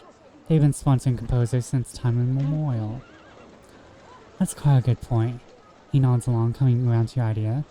I'll start petitioning my associates in the church, post-haste. The church has gained a little power. He pauses to check his pocket watch. Well, it seems I should be about my business. Enjoy the rest of your day, Yvette. Angelo excuses himself with a quick bow, and you are once again alone. You look out upon the river. It seems the conflict between the two boatsmen have been resolved without anyone being sent to the bottom of the river. Experimentally, you close your eyes just to listen to the noises of the city. Perhaps you're imagining things, but it does sound almost musical. And it follows me home. Oh no, we're hitting hell. We're hitting politics hell. Political hobbyists of France have been breathlessly following the events of the Estates General over the last few weeks, and their watchful eyes have led to a stunning revelation. This revelation is that the Estates General has currently accomplished absolutely nothing. While the king has attempted to keep the discussion focused on tax reform to deal with France's crumbling budget, every single debate has stalled out due to fights over voting rights and representation. Members of the third estate won't let this issue go, as they're the only estate that pays any taxes under the current system. However, any attempts to change this would inevitably be shut down by the first and second estate, both who pay no taxes, each have just as many votes as the third estate. Yet the bourgeoisie and the revolutionaries of the third estate have slowly been gaining ground in the public eye. It claims that the system is unfairly balanced and true more every day, as people all across the country starve. Every day, mutters of discontent grow louder and louder. The longer this impasse lasts, the more the tension will build. However, if it keeps building, then it won't be long before something snaps. And so, life in Paris goes on.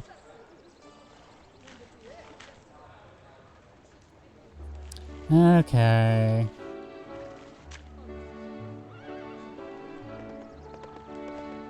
Turn the map.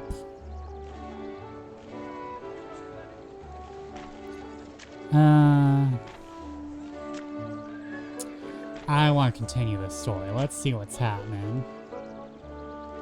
Let's fuck up Paris some more, y'all. Let's go fuck up Paris some more.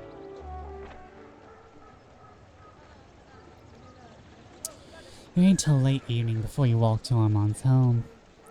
He told you that he has something special for you, and it isn't related to politics.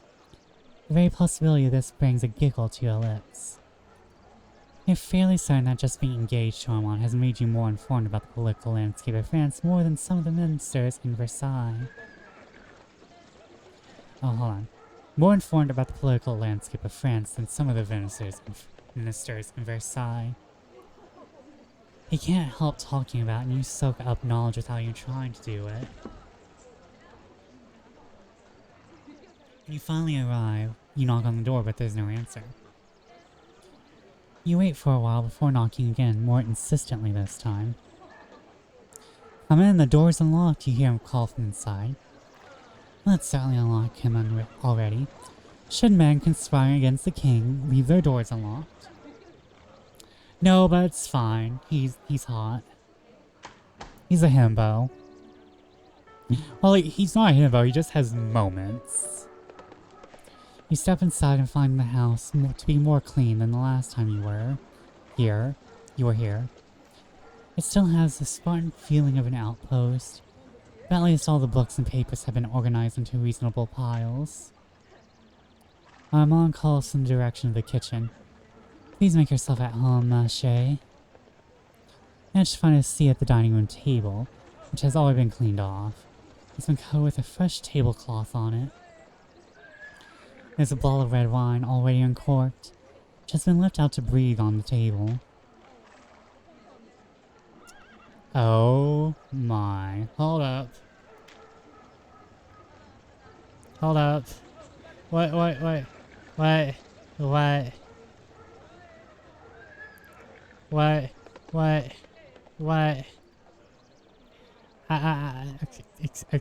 Excuse me.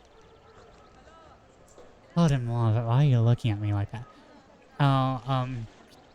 Because I want to rub my face in your chest. Like, damn, sir, double damn.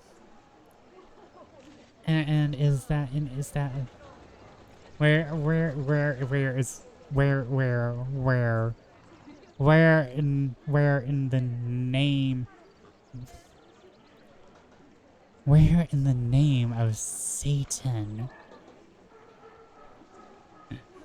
I need to summon Satan so I can look at this full body. Hold up.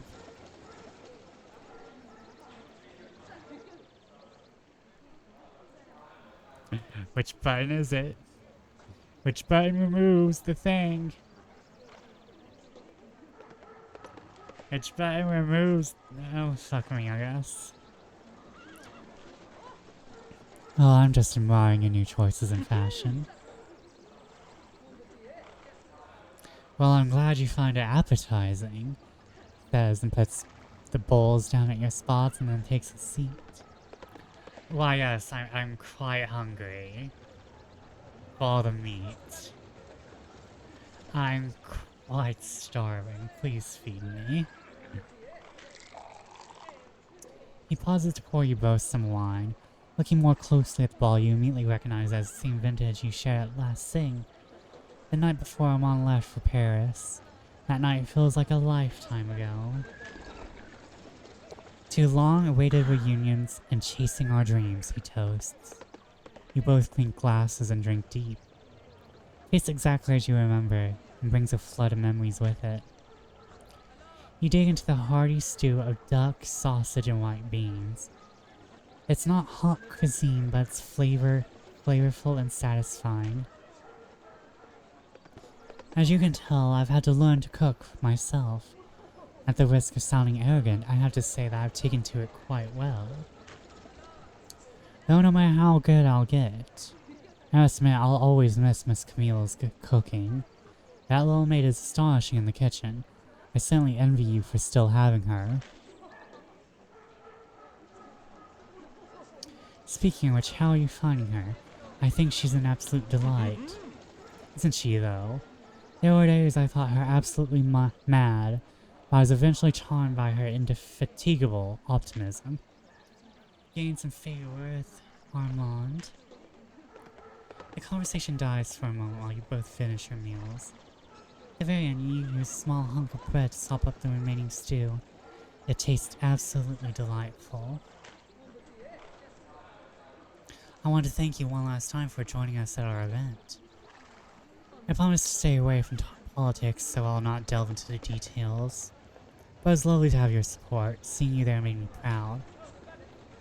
I also want to say that I'm sorry about Joanna. I'm worried about her, and after that night, I think she's been getting worse, not better. He sighs. I know she's not given a good account of herself to you so far, but when she met, she wasn't like this. She was adventurous, daring, always so full of energy.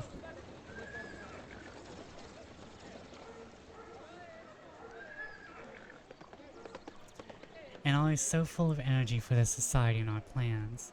She was inspiring, like nothing was impossible. So I had to meet myself there. The night after our event, she and I had a serious quarrel. I think I skipped something by accident. She started screaming about everything she'd sacrificed. She kept saying that this was her last and only chance. She's barely spoken to me since then. I understand at least some of it. She single-handedly financed this whole venture. What do you think she meant by last and only chance? He pauses to think, dredging up old memories and viewing them in a new light. I don't know for certain. My theory is that she has bankrupted herself funding this society. She also must believe that some great reward awaits her at the end of this. If this fails, she'll be left with nothing.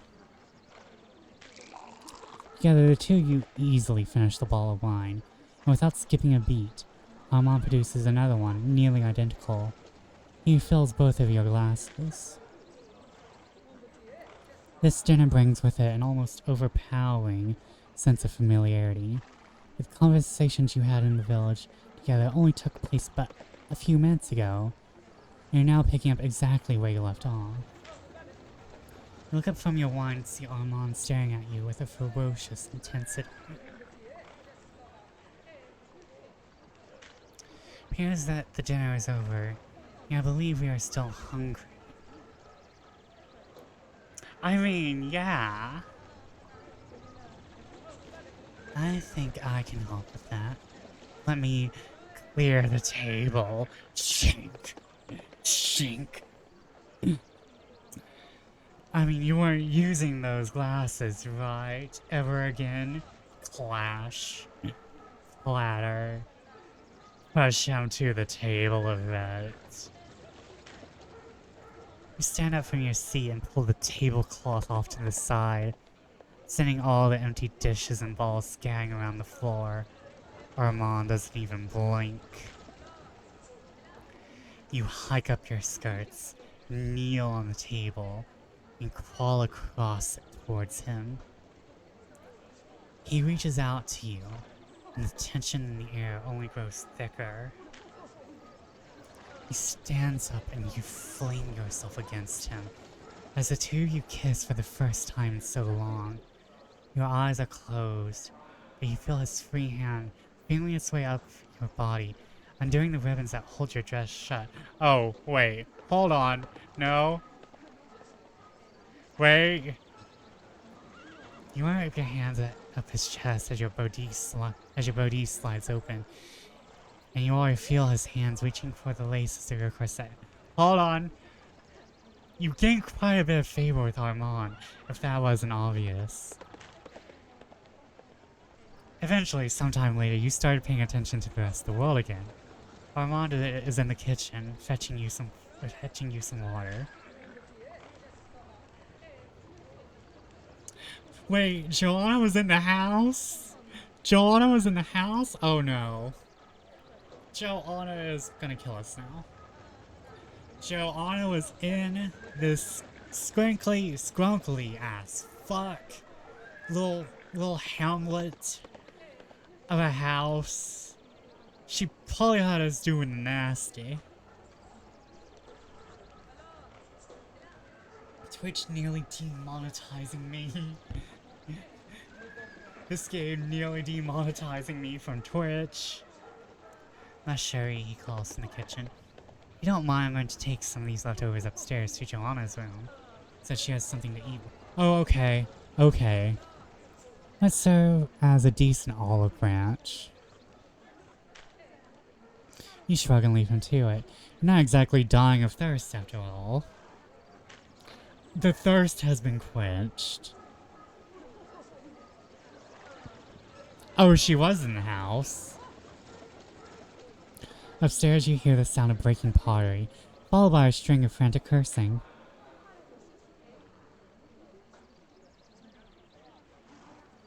Armand runs downstairs, eyes wide with shock. Joanna's room is completely empty. She must have moved out completely in the middle of the night. That is not a good sign. He grimaces and pulls at his hair.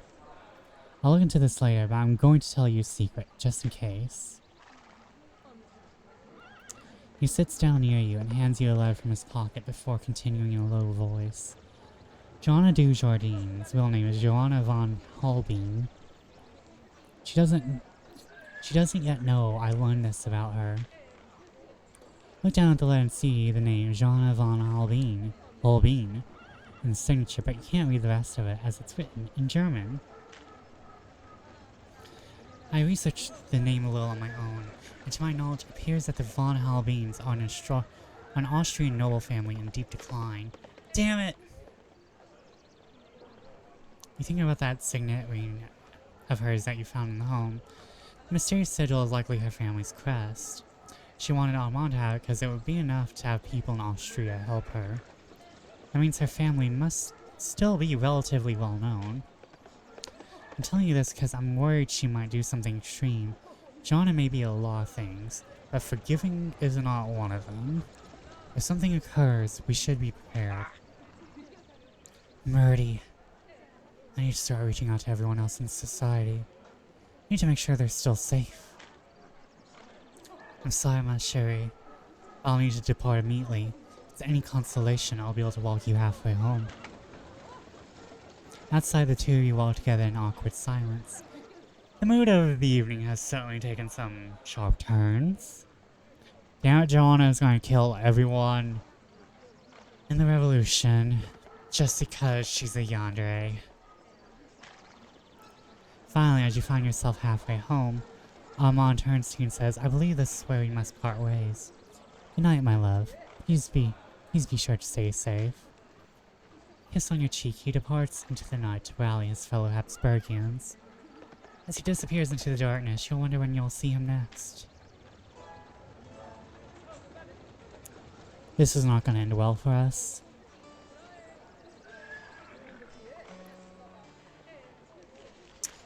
Okay, let's explore Paris one more time.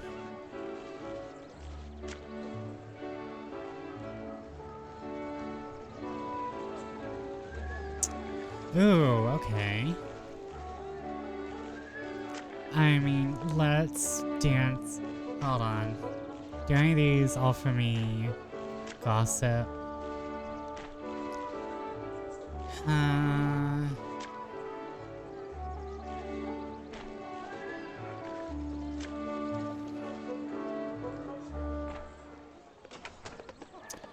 You wander the streets of Paris. As always, you're looking for an opportunity of some sort.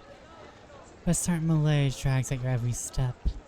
It's no exhaustion per se, but it certainly makes things more difficult. Perhaps this is a common in a life such as yours. It's difficult to truly separate one's labor from their leisure. As you ponder this quandary, you feel a gentle tap on your shoulder. Turning around, you find yourself face to face with none other than your fiancé, Armand. Yeah, I went to finish my business early today. We so rarely get to see each other. How would you feel about joining me for a little merriment? Unable to think of any particular reason to object, you follow him to the eastern edge of Paris. To your second Guinguet Paradis. The workday is far from over, yet somehow they seem to already have a good crowd. It's a merry place indeed. A bit brash and rustic. As to make a good place to take someone on a rendezvous. Someone who enjoyed more lively and honest entertainments.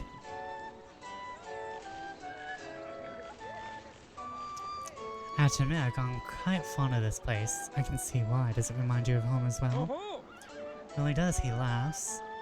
As hard as we work to escape that place, there's something nice of being able to visit what reminds us of its virtues. Especially when we have the ability to leave whenever we want. Armand grabs a table for the both of you and orders the house wine. It arrives in a clay pitcher. The vintage is completely unknown. Then again, this doesn't feel like a place where patrons care about the specifics of the refreshments. Merely the quantity and potency. A few glasses later, you notice that the tempo of the music has started to pick up. He extends a hand across the table. Would you care to dance, ma chérie? Dance a romantic and elegant minuet. Dance a vigorous and passionate waltz. You take his hand and join him among the other dancers, choosing to dance a waltz together. Your movements together are synchronized and powerful. You feel his breathing as you dance so close together, like almost cheek to cheek. And we're dancing cheek to cheek. The music really isn't suited for the dance, but that feels besides the point for a place like this. A waltz is more of an Austrian dance, but Armand seems remarkably familiar with it. You feel the pressure stares at your backs as you dance together. While times are changing, there are still those who view partner dancing as indecent. Then again, they can take their complaints up with the hangman if they care so much. You and Armand have been defying convention for a long time already. Why stop here? Now that you and Armand are truly alone, you find a question coming to mind. Just enjoy the moment. The music starts to slow down. You find yourself resting your cheek against Armand's chest. The smell of his skin is both comforting and familiar. Forgive me, Armand whispers. It's been so long, I almost forgot how much I missed this. It's been some time since you felt this relaxed. As long as you've gone into weeks without thinking about the latest intrigue or impending disaster. Slowly the music winds down, and you step away from the other dancers and revelers. On and on, the two of you walk back through the city gates to Paris proper. This is where we must part, ways, ma chérie. I hope to see you again soon. Things may be chaotic now, but I just know that we'll make it through this. As you find your way home, you consider the day's events and your time with Armand. Does my heart well to see him again. It truly was good to see him. After all, he's the reason you came to Paris in the first place. He's still your first true love. Sometimes the first urges of the heart are those that are most correct. And so, we will end it there. We shall end it there. Yep.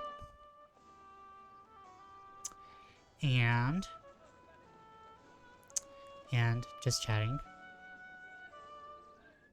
Thank you all for joining me. Let me close this. Thank you all for joining me. I'm glad I'm glad that everyone had a good time. It was nice. It's always nice after how long I don't stream, I'm back to streaming.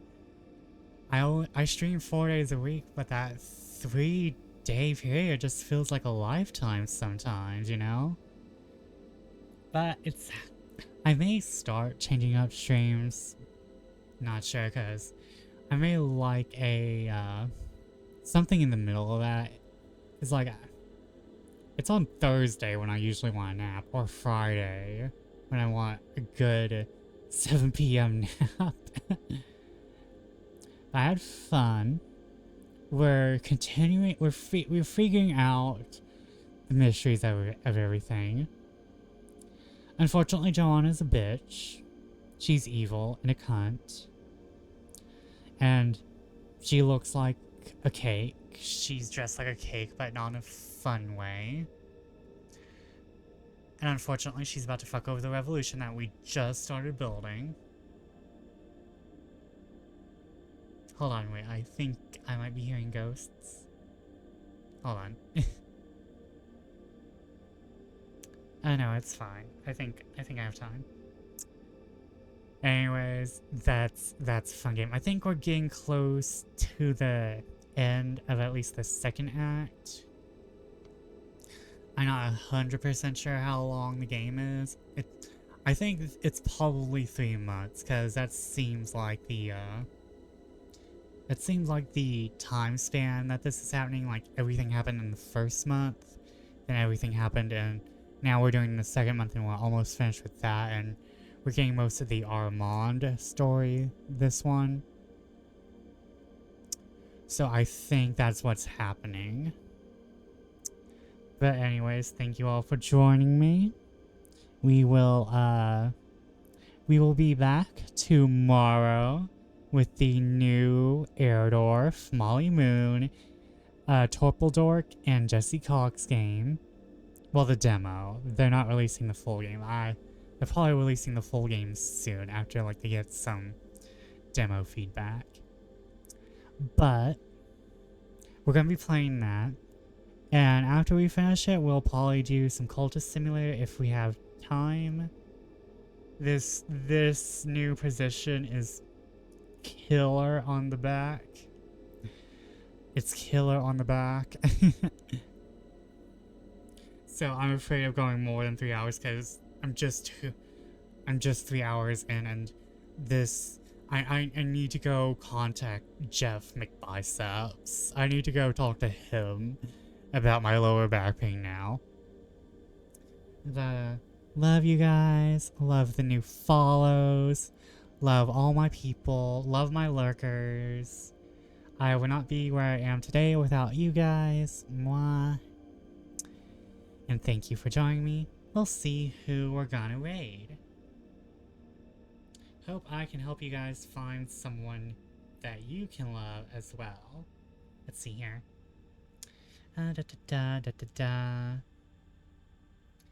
Let's see here.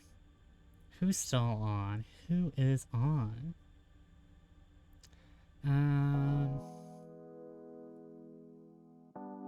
There's Tayo. Oh, Lumi's on. Lumi's on. I don't think I've ever gotten to raid Lumi. So let's go raid Luminous Peak, who is and one of the best girls, and I love her model. She has I think she is an amalgam. I think she's a Fae Witch, if I remember correctly. But let's go raid Lumi. Thank y'all for joining me. I'll see y'all tomorrow. Farewell. Have a nice night.